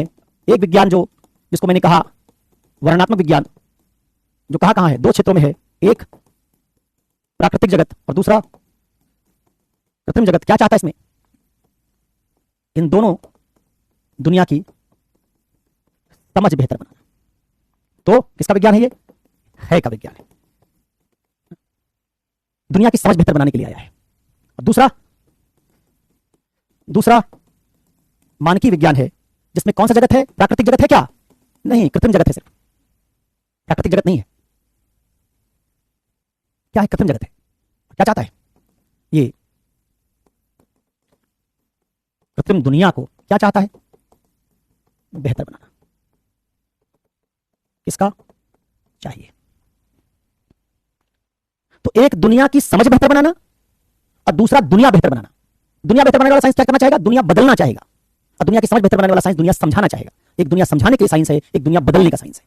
जितने बड़े बड़े थिंकर ऐसे हैं या जो समाज सुधारक हैं, राजा राम मोहन राय, अंबेडकर, गांधी, वो सब इस वर्ग में आएंगे। और जैसे मैंने कहा कि Hund's, Heisenberg, Rutherford, Chadwick, madam Curie, ये सब इस वर्ग में आएंगे। इस तरह से दो साइंस हैं। अब अगर इसमें कोई डाउट है तो कोई सवाल तुम्हारा बनता है। पहली परिभाषा बताइए कि एथिक्स नॉर्मेटिव साइंस है। तो अब इसमें चाहिए क्या क्या होगा? कृत्रिम दुनिया से कोई भी सवाल तुम उठा लो, जिसको तुम बदल सकते हो उसको उठा लो। जैसे मानव का चरित्र बदल सकते हो नहीं बदल सकते हो? बदल सकते हो। मानव का व्यवहार बदल सकते हो नहीं बदल सकते? बदल सकते हो। व्यवहार हमारा बनाया जाता है, सीखा जाता है, उसको हम बदल भी सकते हैं। जैसे आज से 200 साल पहले मनुष्य छुआछूत का पालन करता था, हम बदल सकते हैं, छुआछूत के व्यवहार को हटा सकते हैं। हम इसको नहीं बदल सकते कि कोई वस्तु ऊपर फेंके जाने पर नीचे गिरती है, हम बदल देंगे उड़ने लग जाएगी, उसको नहीं बदल सकते। लेकिन छुआछूत को बदल सकते हैं। जो बदल सकते हो वो वहां ये साइंस काम करे। तो व्यवहार बदल सकते हैं, चरित्र बदल सकते हैं, कानून बदल सकते हैं, संविधान बदल सकते हैं, पॉलिसी बदल सकते हैं। तो वहां ये आई जहां जो बदला जा सकता वहां। इस पर क्लैरिटी है अगर तो तुम पहली बार, अब ये तुमको किताब में नहीं मिलेगा, गाइड में नहीं मिलेगा। इसलिए मैंने कहा था कि हम एथिक्स में रुचि बना रहे हैं, एथिक्स का बैकग्राउंड कर रहे हैं। जो एनसीईआरटी होती है अगर एथिक्स की तो तुमको समझाती है। ये तुम्हारे किसी गाइड में जितने नोट्स होंगे बड़े बड़े कोचिंग के सबको देख लेना, 2-4 दिन का समय लेके इत्मीनान से देख लेना। भारत की सबसे बड़ी कोचिंग का कोई ये समझाने नहीं जाएगा डिस्क्रिप्टिव साइंस क्या होता है, नॉर्मेटिव साइंस क्या होता है, हम क्या करते हैं, ना वो डार्विन और अंबेडकर की तुलना करके समझाएगा। लेकिन ये हम समझ पाएंगे तो हम समझेंगे हम करने क्या जा रहे हैं साइंस में। अब एक छोटा सा एग्जांपल तुमको देता हूं जिसको तुम इससे अप्रोच अलग कर पाओगे। जैसे देखो, मान लो मुझे पढ़ना हो आरटीआई, इधर भी ठीक है, आरटीआई पढ़ना हो इधर भी उधर भी। एक बार डिस्क्रिप्टिव साइंस के अप्रोच से पढ़ोगे आरटीआई तो कैसे पढ़ोगे? टॉपिक वही है, एथिक्स में पढ़ेंगे अलग अप्रोच से और दूसरे वर्णनात्मक विज्ञान में पढ़ेंगे अलग अप्रोच से। तो बताओ किस वर्णनात्मक विज्ञान में रखें हम? आरटीआई को ज्योग्राफी में रखें क्या? आरटीआई को सोसाइटी में रखें क्या? आरटीआई कहां है? राज्य में है। राज्य में ना, राज्य के बारे में बात करने के लिए कौन सा विज्ञान है? राजनीति विज्ञान, पॉलिटी। इसमें आरटीआई पॉलिटी में पढ़ेंगे। तो आरटीआई अगर हम कहां पढ़ें? इधर अगर हम आरटीआई पढ़े पॉलिटी में, क्योंकि राज्य में एक नियम है, राज्य में कानून है आरटीआई का। और राज्य में जो चीज होगी राजनीतिक विज्ञान में आएगी, वो ज्योग्राफी में नहीं आएगी, एनवायरमेंट इकोलॉजी में नहीं आएगी, इकोनॉमी में नहीं आएगी, पॉलिटी में आएगी। तो मैं जब आरटीआई पढ़ाऊंगा, तुमको मालूम है गवर्नेंस का पॉलिटी का टीचर होता, आरटीआई पढ़ाता तो क्या पढ़ाता? मैं बताता आरटीआई का कानून क्या है, आरटीआई की प्रीएम्बल उसकी उद्देशिका क्या है, आरटीआई की धारा 6 क्या है, क्या पढ़ाता? आरटीआई के पूरे कानून का विवरण देता तुमको। क्या बताता? आरटीआई से रिलेटेड जितने तथ्य होते, आरटीआई का संविधान है उसका ऐसे प्रीएम्बल, उसकी उद्देशिका है, उसकी उद्देशिका में क्या क्या बात लिखी आरटीआई की बताता, उसके अलग धाराएं क्या बताता, कौन सी बात पर आरटीआई डाल सकते हो, कौन सी बात पर नहीं डाल सकते हो ये बताता। इससे आरटीआई की तुम्हारी समझ क्या हो जाती, बेहतर हो जाती। अगर हम इस अप्रोच से आरटीआई पढ़ेंगे तो हम कहेंगे हम डिस्क्रिप्टिव अप्रोच से आरटीआई पढ़ रहे हैं, पॉलिटी में आरटीआई पढ़ रहे हैं। लेकिन मान लो एक दूसरा टीचर आए एथिक्स पढ़ाने के लिए, आए और आरटीआई पढ़ाने की कोशिश करे, तो एथिक्स वाले का काम तो है पढ़ाना, नहीं है ना आरटीआई में क्या धारा है, आरटीआई की उद्देशिका क्या है, पढ़ाना। एथिक्स टीचर का काम नहीं, क्या पढ़ाना? पता करेगा आरटीआई में गड़बड़ क्या है। सूचना के अधिकार को तुम लेके आए, कोई सूचना मांग ही नहीं रहा है, ना किसान मांग रहा है, ना मजदूर मांग रहा है, ना स्टूडेंट मांग रहे हैं। यूपीएससी की तैयारी करने वाले इतने बच्चे, जो भी तुम्हारा संकल्प प्रहार जो बैच का नाम हो, ये हजारों बच्चे यूपीएससी की तैयारी करने वाले, इनमें से 70-80% को तो पता ही नहीं होगा आरटीआई डाली कैसे जाती है। तो जब 70-80% प्रबुद्ध बच्चों को नहीं पता आरटीआई कैसे डाली जाती है, तो मजदूर किसान को क्या पता हो? तो आरटीआई काम कैसे करेगा? इसका मतलब आरटीआई का ये मॉडल जिसमें आपने सोचा कि लोग सूचना मांगेंगे और सरकार सूचना देगी, ठीक नहीं, लोग सूचना मांगेंगे ही नहीं। इसलिए हमारे देश में कुछ आरटीआई एक्टिविस्ट हैं जो सूचना मांगते रहते हैं, जनता नहीं मांग रही। फावड़ा चलाने वाला किसान नहीं मांग रहा, मनरेगा का मजदूर नहीं मांग रहा, और हमारा राष्ट्र वेलफेयर स्टेट है, कल्याणकारी राज्य। कल्याण की जरूरत किसको है? कल्याण की जरूरत मनरेगा के मजदूर को है, जिसको आवास योजना में घर मिलना चाहिए उसको है, वो तो डाल नहीं रहा आरटीआई।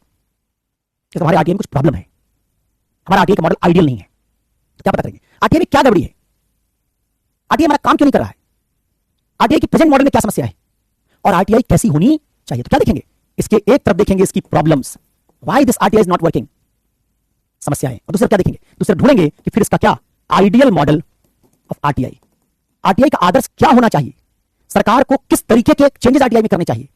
फ्यूचरिस्टिक बात करना, भविष्य की बात थोड़ी ज्यादा करते हैं एथिक्स, इसलिए एथिक्स पढ़ोगे तुम्हारी ओपिनियन बनाने की, मत बनाने की, सोचने की, विश्लेषण करने की क्षमता बढ़ेगी। और हिंदी मीडियम के बच्चों में सबसे ज्यादा समस्या है, क्योंकि जहां से आप पढ़ के आ रहे हो विद्यालयों में सिलेबस खत्म किया गया, रटवाया तो गया, लेकिन सोचना नहीं सिखाया गया।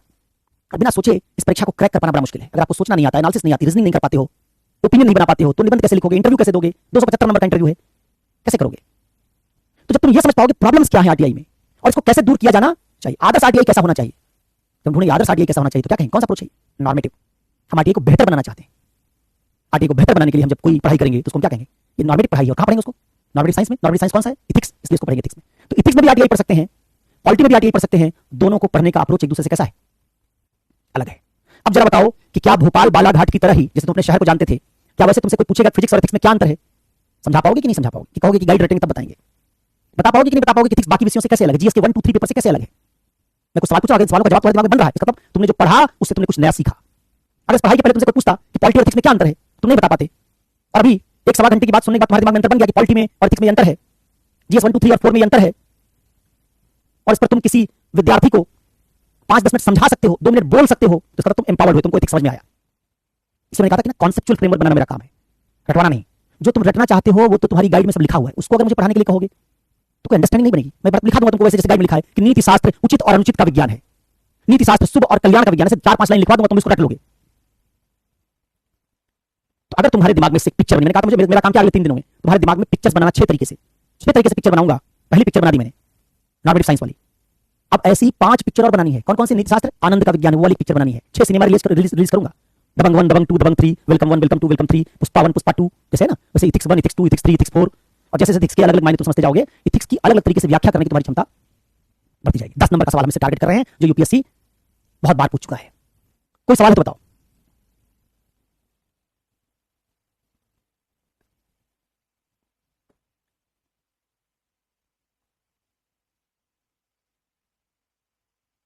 चलिए, एथिक्स 1 क्लियर है, दीपिका ने कहा। देखो मेरे साथ ना थोड़ा सा तुमको धैर्य के साथ पढ़ना पड़ेगा, क्योंकि मेरा पढ़ाने का तरीका होगा, मैं कॉन्सेप्ट बनाने के लिए लंबी भूमिका बनाता हूं, फिर बात बाद में समझ में आती है। रेडीमेड इंस्टेंट नूडल वाला मामला नहीं है। ओशो को भी शामिल कर सकते हो, जितने फिलोसोफर हैं सब इसमें शामिल होंगे।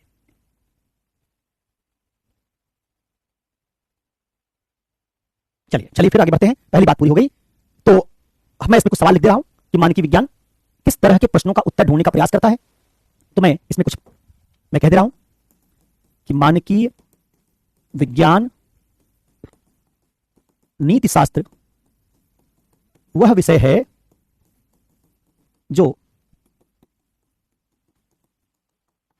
निम्नलिखित प्रश्नों का उत्तर ढूंढने का प्रयास करता है। मैं क्वेश्चन मार्क लगा दिया गलती से, पूर्ण विराम लगाओ। तुमसे कोई पूछेगा एथिक्स क्या है, तो यही जो सवाल मैं लिख रहा हूं, इन्हीं सवालों को बोलोगे और कहोगे इनका जवाब जहां हम ढूंढने की कोशिश करते हैं उसी विषय को एथिक्स कहते हैं। हाँ, उसको बताऊंगा। पापा कुमार, और असली नाम है पापा कुमार। नमन, जा रहा हूं उस पर, मानवीय विज्ञान संक्षेप में जा रहा हूं उस पर, बताऊंगा। कौन कौन से सवाल। पहला सवाल है, 3-4 सवाल बना रहा हूं जिसमें चाहिए लगाऊंगा और सवाल रखूंगा मनुष्य से। नहीं, वो तो गांधी ने कहा है पाप से घृणा करो, पापी से नहीं। तो पापी से तो प्यार ही हो सकता है, घृणा नहीं हो सकती।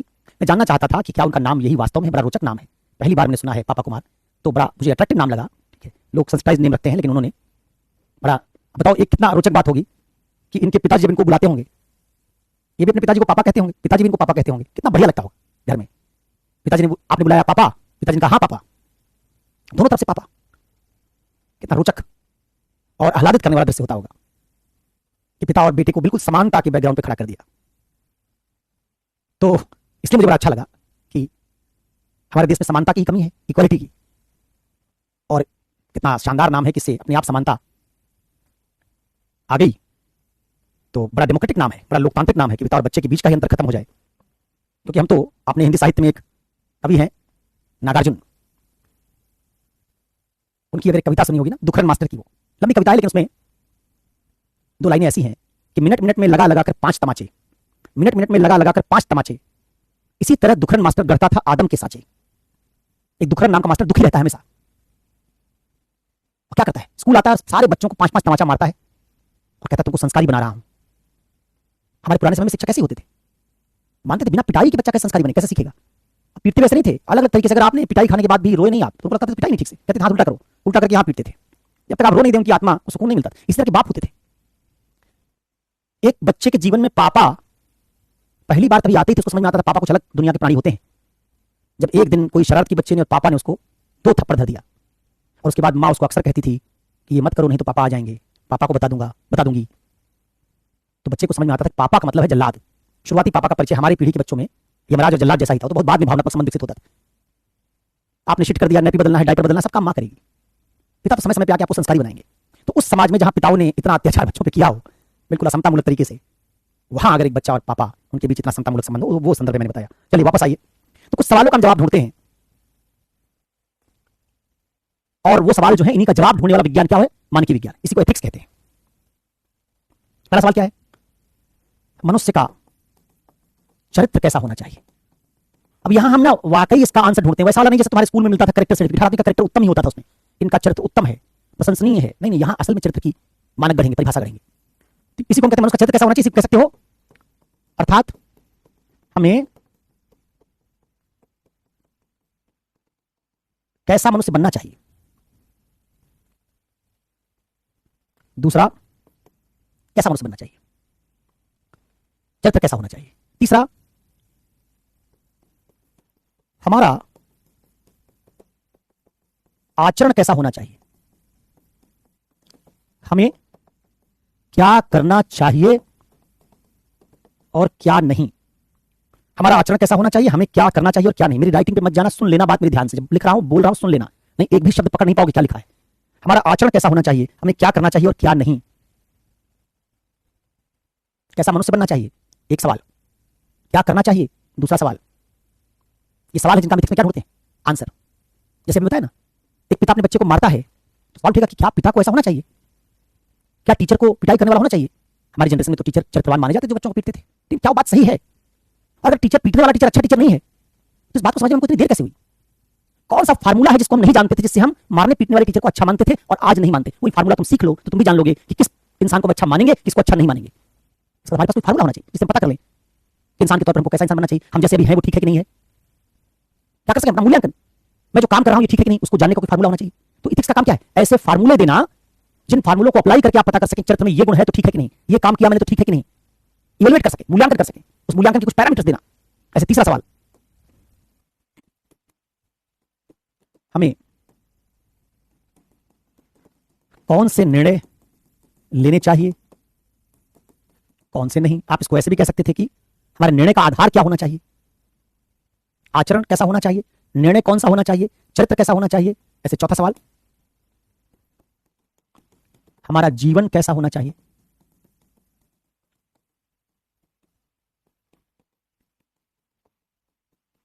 हमारे जीवन का लक्ष्य क्या होना चाहिए। पांचवा, हमारी संस्थाएं कैसी होनी चाहिए। मतलब ये बहुत सारे चाहिए, मैं कुछ सवाल सैंपल बना रहा हूं, इसका तो ये नहीं कितने सवाल होंगे। चाहिए लगा कि आप सैकड़ों सवाल बना सकते हैं, मैं कुछ सवाल बना के कह रहा हूं। इस तरह के सवालों के जवाब ढूंढने के लिए जो विज्ञान हमने बनाया है उसको हम मानकीय विज्ञान या नीति शास्त्र कहते हैं। हमारी संस्थाएं कैसी होनी चाहिए, हमारे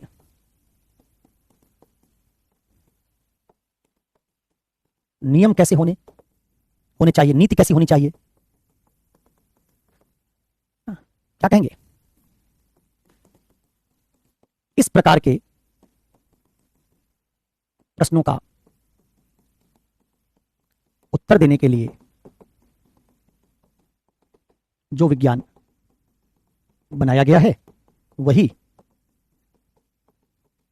मानकीय विज्ञान या नीति शास्त्र है। इस प्रकार के प्रश्नों का उत्तर देने के लिए जो विज्ञान बनाया गया है वही मानकीय विज्ञान या नीति शास्त्र है। जब मैं तुमको आगे पढ़ाऊंगा तो तुम देखोगे कि हम में से या तुम में से बहुत सारे लोग जिस बात को सही मान रहे थे सब गलत निकलेगा। इसका मतलब सही गलत पहचानना इतना आसान नहीं है। तुम्हें और भी इसमें अगर सवाल बनाने हो तुमको तो लिख सकते हो। उचित अनुचित की पहचान कैसे होनी चाहिए, अच्छे बुरे का पता कैसे लगाया जाना चाहिए, इस सवाल इसमें शामिल हो जाएगा। बहुत सारे सवाल शामिल हो जाएंगे। तो जैसे हम ना इकोनॉमी में, अर्थव्यवस्था में तमाम सिद्धांत पढ़ते हैं, वैसे हम जैसे थीरीज पढ़ेंगे जो बताएंगे कि डिसीजन मेकिंग कैसे की जाती है, हम सही गलत का पता कैसे लगाते हैं। इसके लिए जो विज्ञान बनाया गया वो मानकीय विज्ञान। अब आप में से किसी ने कहा था कि सर संक्षेप में बता दीजिए, तो मैंने कहा कि संक्षेप में जानना चाहते हो तो कह दोगे क्या। किसी भी तरह के चाहिए से जुड़े प्रश्न का समाधान करने के लिए जो विज्ञान बनाया गया है उसको मानकीय विज्ञान कहते हैं। कितने तरह का काम करता है? दो। क्या क्या? मानक बनाना, मूल्यांकन करना।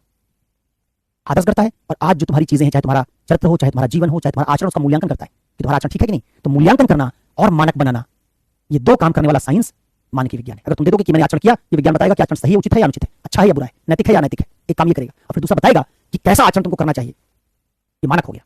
तो मानक बताना और मूल्यांकन करना, जो विज्ञान ये दो काम करता है उसको हम मानकीय विज्ञान कहते हैं। ठीक है, आयरा बानो, नेट पैक थोड़ा बड़ा कर लो क्योंकि मैं जब क्लास लूंगा तो तुमको ज्यादा डेटा की जरूरत पड़ेगी, ऐसे तो काम कहां चलेगा।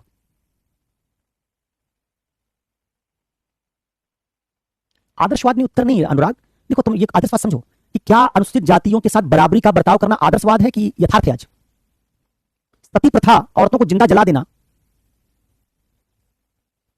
ये, या समझ लो कह दो जिंदा ना जलाना, पति के मरने के बाद औरत को जिंदा ना जलाना, ये यथार्थ होना चाहिए कि आदर्श है? ये तो यथार्थ है भाई। लेकिन तुम्हारे ही देश में आज से 100 साल पहले अगर तुम कहते कि किसी स्त्री के पति के मरने के बाद उसको जिंदा ना जलाया जाए तो लोग कहते आदर्श की बात कर रहे हो, क्योंकि यथार्थ में तो जिंदा जल रही थी स्त्रियां। हमारे देश में 14 साल, 12 साल, 9 साल की लड़की की शादी हो रही थी, यथार्थ था। आज 18, 20, 22 साल से पहले नहीं होती। लेकिन अगर तुम ये 100 साल पहले कहते कि 22, 24 साल में लड़की की शादी होनी चाहिए तो लोग कहते आदर्श की बात कर रहे हो। तो आदर्श नहीं है, असली यथार्थ यही है जो तुमको बता रहा है। तुम रस्सी देखो एक कमरे में जाके, उसको सांप समझ लो, अंधेरा हो सांप समझ लो रस्सी को, और सांप समझ के व्यवहार करने लग जाओ तो तुम भ्रम में हो ना भाई। ये थोड़े कहोगे कि यही यथार्थ है। यथार्थ तो रस्सी, जिसको तुम समझ नहीं पा रहे हो। तो यथार्थ तो यही था कि शूद्र नाम का कुछ नहीं होता है, सब मनुष्य से बराबर होने चाहिए। लेकिन हमने उस यथार्थ को खत्म कर दिया। तो इथिक्स सही यथार्थ की खोज है। इसको आदर्शवाद नहीं कहना चाहिए एक तरीके से। आदर्शवाद कहने पे कई बार लोग लगता है ना यूटोपिया है, ये मनगढ़ंत बात है, उपदेश है, कथा कहानी है, सुनना है बस, करना नहीं। 250 नंबर का पेपर इसलिए नहीं आएगा तुम्हारे पास कि सिर्फ ये यूटोपिया है, कल्पना है, कोरी कल्पना है, आदर्श है। नहीं, ये पेपर ये कहेगा देखो यही यथार्थ है, और अगर तुम इस यथार्थ तक नहीं पहुंचे तो असल में जो वास्तविक यथार्थ उससे दूर हो। आज हम समानता को, संविधान की समानता को यथार्थ मानते हैं, आदर्श मानते हैं? यथार्थ मानते हैं, फंडामेंटल राइट है, विधि के समक्ष समता। लेकिन ये समानता तो आज से 200 साल पहले कहीं नहीं थी। बादशाह अकबर के दरबार में, जहांगीर के दरबार में, औरंगजेब के दरबार में कोई जाता और कहता व्यक्ति की आजादी होनी चाहिए, इतना बोलते ही गर्दन कट गई होती। तुम कहते सवाल पूछने की आजादी होनी चाहिए, गर्दन कट जाती। आज से 100 साल पहले कोई स्त्री कहती कि नहीं अपनी मर्जी शादी करेंगे हम, और किलिंग कर देते, आज भी कर देते हैं हालांकि। तो ये जो बातें थी हमारे समाज में, दुनिया में, जिसको हम मानते थे कि यही यथार्थ है, असल में यथार्थ नहीं था। इथिक्स चाहता है कि आप वास्तविक जो चीजें होनी चाहिए और जो वास्तविक यथार्थ है उस तक पहुंचे। लेफ्ट साइड क्या लिखना है, बहुत रहस्यात्मक बात है। चलिए बता देता हूं लेफ्ट साइड क्या लिखना है। इसका तो तुम चाहते हो कि मैं आगे ना बढ़ूं। जब बच्चे इस तरह का सवाल लगातार पूछते जाएं तो इसका मतलब होता है चाहते हैं टीचर आगे ना बढ़ पाए, उलझा के रखो उसको। देखो राइट साइड में मेरे जो ये मैंने बताया लिखोगे। लेफ्ट साइड में जब तुम यूपीएससी दोगे बेटा, आज से 1 साल 1.5 साल बाद मेंस लिखोगे, तो तुम्हारे पास अपनी भाषा होनी चाहिए। तो दो काम करना, दो चीजें बहुत जरूरी हैं। एक तुमको बोलना आता हो और एक लिखना आता हो। तो मैं चाहता हूं कि बाएं साइड में जो तुमने ये पढ़ा है, इसमें मैंने सवाल बनाया, एक चित्र बना दिया, इसी चित्र को कॉपी में जो तुमने बनाया होगा बाएं साइड में अपनी भाषा में 2-4 पैराग्राफ अपने से लिखने की कोशिश करना। अभी से लिखने की कोशिश करोगे तो 50-55 60 दिन जितने दिन मेरी क्लास चलेगी, धीरे धीरे तुम्हारी लिखने की क्षमता विकसित होती जाएगी। अपनी इंडिपेंडेंट लिखने की क्षमता को विकास करो। लेक्चर तुमने सुन लिया, पॉइंट भी लिख लिया, देख लिया, अब तुम बाएं साइड में लिखो। 2 सवाल मैंने इधर बनाया, ये सवाल तुम उसकी बजाय दूसरा सवाल बना देना। क्या बना देना कि उचित अनुचित की पहचान करने के लिए क्या उचित है क्या अनुचित, इसकी पहचान करने के जो विज्ञान बनाया जाता है उसको मानकीय विज्ञान कहते हैं। भाषा में लिखना क्या लिखोगे कि विज्ञान 2 प्रकार के होते हैं। एक विज्ञान जिनका काम दुनिया की बेहतर व्याख्या करना, बेहतर वर्णन करना है, जिनको हम तथ्यात्मक विज्ञान कहते हैं, वर्णनात्मक विज्ञान कहते हैं। फिर बताओगे कि जैसे भौतिक विज्ञान तथ्यात्मक विज्ञान है और उसके बारे में कुछ लिखोगे। तो बाएं साइड में तुम अपनी लैंग्वेज में जब लिखोगे और दाहिने साइड में तुमने जो चित्र बना रखा उसको लैंग्वेज से पूरा करने की कोशिश करोगे, तो इसके सहारे धीरे धीरे तुम्हारा अपना नोट्स बनेगा। और चूंकि तुम कम लिख पाओगे तब भी बाएं साइड में पेज खाली रह जाएगा, तो क्या करोगे? जो तुम्हारी गाइड होगी जिसको तुम पढ़ोगे, पीडब्ल्यू की होगी या लेक्सिकॉन होगा या कोई सुबारा होगी या डीके बालाजी होगी, कोई गाइड जो तुम पढ़ोगे उसमें भी एथिक्स क्या है दिया होगा। उससे एथिक्स क्या है जो देखोगे उसको भी यही जो गाइड तुम फॉलो कर रहे होगे उसको बाएं साइड में नोट कर लोगे। तो राइट साइड में दाहिने हाथ पर जो क्लास में तुमने सीखा, बाएं साइड में जो तुमने अपनी भाषा में लिखा और प्लस गाइड में जो दिया लिख लिया। तो एथिक्स क्या होता है इसकी सारी समझ शुरुआती 10-12 पेज में, गाइड वाली भी, तुम्हारी वाली भी, क्लास में जो मैंने पढ़ाया वो भी, वो तुम्हारी कॉपी में आ जाएगी। तो यही कॉपी तुमको देखनी पड़ेगी आगे, बाकी कभी पीडब्ल्यू का नोट्स, कभी ये गाइड, कभी वो गाइड, भागना नहीं पड़ेगा। और क्योंकि तुमने इसको लिखा होगा इसलिए तुमको बहुत जल्दी याद आ जाएगा। तो बायां साइड होमवर्क का है। मैं क्या चाहता हूं, तुम होमवर्क करना शुरू करो। मेरे पढ़ाने के बाद आधे घंटे एथिक्स पर अपने से दो और उसको लिखने की कोशिश करो। बहुत परेशानी होगी शुरू में, कोई बात नहीं, जो लिख पाओ वो लिखो। और दूसरा काम करना, एक कुर्सी अपने कमरे में लगा के सामने अगर छोटा मिरर लगा सको तो कुर्सी पर बैठ के टीचर बन जाना, दीवार को मान लेना स्टूडेंट, और मैंने जो दिन पढ़ाया हो उसको टीचर बनकर दीवार को शीशे में देख के पढ़ाने की कोशिश करना। सवाल पूछना, जैसे खुद से पहले कैसे करना, सवाल पूछना, वर्णनात्मक विज्ञान क्या होता है, वर्णनात्मक विज्ञान क्या काम करता है, सवाल पूछो फिर जवाब दो। ऐसा करोगे धीरे धीरे तुम्हारी बोलने की आदत बनेगी। जिस सवाल के जवाब में फंस जाओगे मतलब वो कॉन्सेप्ट तुमको याद नहीं आ रहा, ठीक नहीं, तुम्हारा कॉन्सेप्ट नहीं बना, अगले दिन मुझसे पूछ लो तो रिवीजन हो जाएगा, क्विक रिवीजन। जब मैं पढ़ाऊंगा ना तो हर लेक्चर से पहले सवाल बनाऊंगा, जैसे सवाल बनाया था वर्णनात्मक विज्ञान क्या होता है, मानकीय विज्ञान क्या होता है, वर्णनात्मक विज्ञान मानकीय विज्ञान एक दूसरे से अलग कैसे होते हैं। अगर तुम बोलना सीख गए, अभी से बोलोगे 7 दिन 70 दिन उसको कंटिन्यू करोगे, अच्छा इंटरव्यू दोगे। लिखना सीख गए, तुम्हारे पास अपनी भाषा आ गई तो गाइड नोट्स पर डिपेंडेंट नहीं रहोगे। ये दो चीजें मैं चाहता हूं कि एथिक्स की क्लास के साथ साथ तुम करना शुरू करो। रिवीजन करने के लिए 15 मिनट शीशे के सामने बैठ के बोलो, सवाल पूछो, बोलो, सवाल का उत्तर दो, जैसे लगे कि खुद पढ़ा रहे हो। जहां फंस जाओ वहां कॉपी में देख लो। ये प्रक्रिया अगर अपनाओगे, होमवर्क साथ साथ करोगे, रिवीजन साथ साथ करोगे, तो एथिक्स में तुम्हारे बराबरी पर कोई बच्चा नहीं खड़ा हो पाएगा, किसी कोचिंग से पढ़ा हुआ, इसकी गारंटी होगी। ठीक है, तो ये बात कहनी थी। घर के लोग पागल बोलेंगे ये ज्यादा तुमको पीड़ादायक लगता है, या आज से 10 साल बाद जब तुम बेरोजगार रहोगे, कोई नौकरी नहीं मिलेगी, वो पीड़ा ज्यादा तुमको नुकसानदेह लगती है? क्या चीज ज्यादा नुकसानदेह लगती है? अभी तुमको कोई पागल बोल दे ये ज्यादा समस्याजनक लग रहा है, पागल बोले अभी आगे आईएएस बन जाओ, ये ज्यादा ठीक है? या पागल बोलने से बचे रहो, अपनी कमियों को मत पहचानो, बोलने का प्रयास मत करो, लिखने का प्रयास मत करो, सब कमी छुपा के बैठे रहो, 15 साल बाद बेरोजगार रहना, क्या ज्यादा बढ़िया विकल्प है? इसलिए कौन क्या कहता है, कौन क्या बोलेगा, भूल जाओ उसको कुछ दिन के लिए। अपनी क्षमता को महत्तम करने की कोशिश करो। मेरी क्षमता से एथिक्स नहीं लिखोगे तुम यूपीएससी में, अपनी क्षमता से लिखोगे। इसलिए अपनी क्षमता का महत्तम विकास करो। यही कोचिंग का काम है। हमारा काम है तुमको सोचना सिखाना, बोलना सिखाना, लिखना सिखाना। ठीक है, गाइड में जो लिखा तो सब बच्चों के बराबर है। समझ में आई? तो चलिए कोई बात नहीं, मैं आज रुक जा रहा हूं। हालांकि मैंने सोचा था कि 2 परिभाषाएं मैं कंप्लीट करूंगा आज, जो कि 3 दिन का जो हमने टारगेट रखा था उसमें मैं 2-2 परिभाषाएं एक दिन में कंप्लीट करता तो तीसरे दिन 1 घंटे में सब कुछ हो जाता। लेकिन आज हम लोग सिर्फ एक ही परिभाषा कर पाए। मान लेता हूं मैं कि शुरू में, चलिए धीमा है, लेकिन अगर आपको कोई बात समझ में आ गई इसमें जुड़ी हुई तो भी चलिए वर्थ है इतना।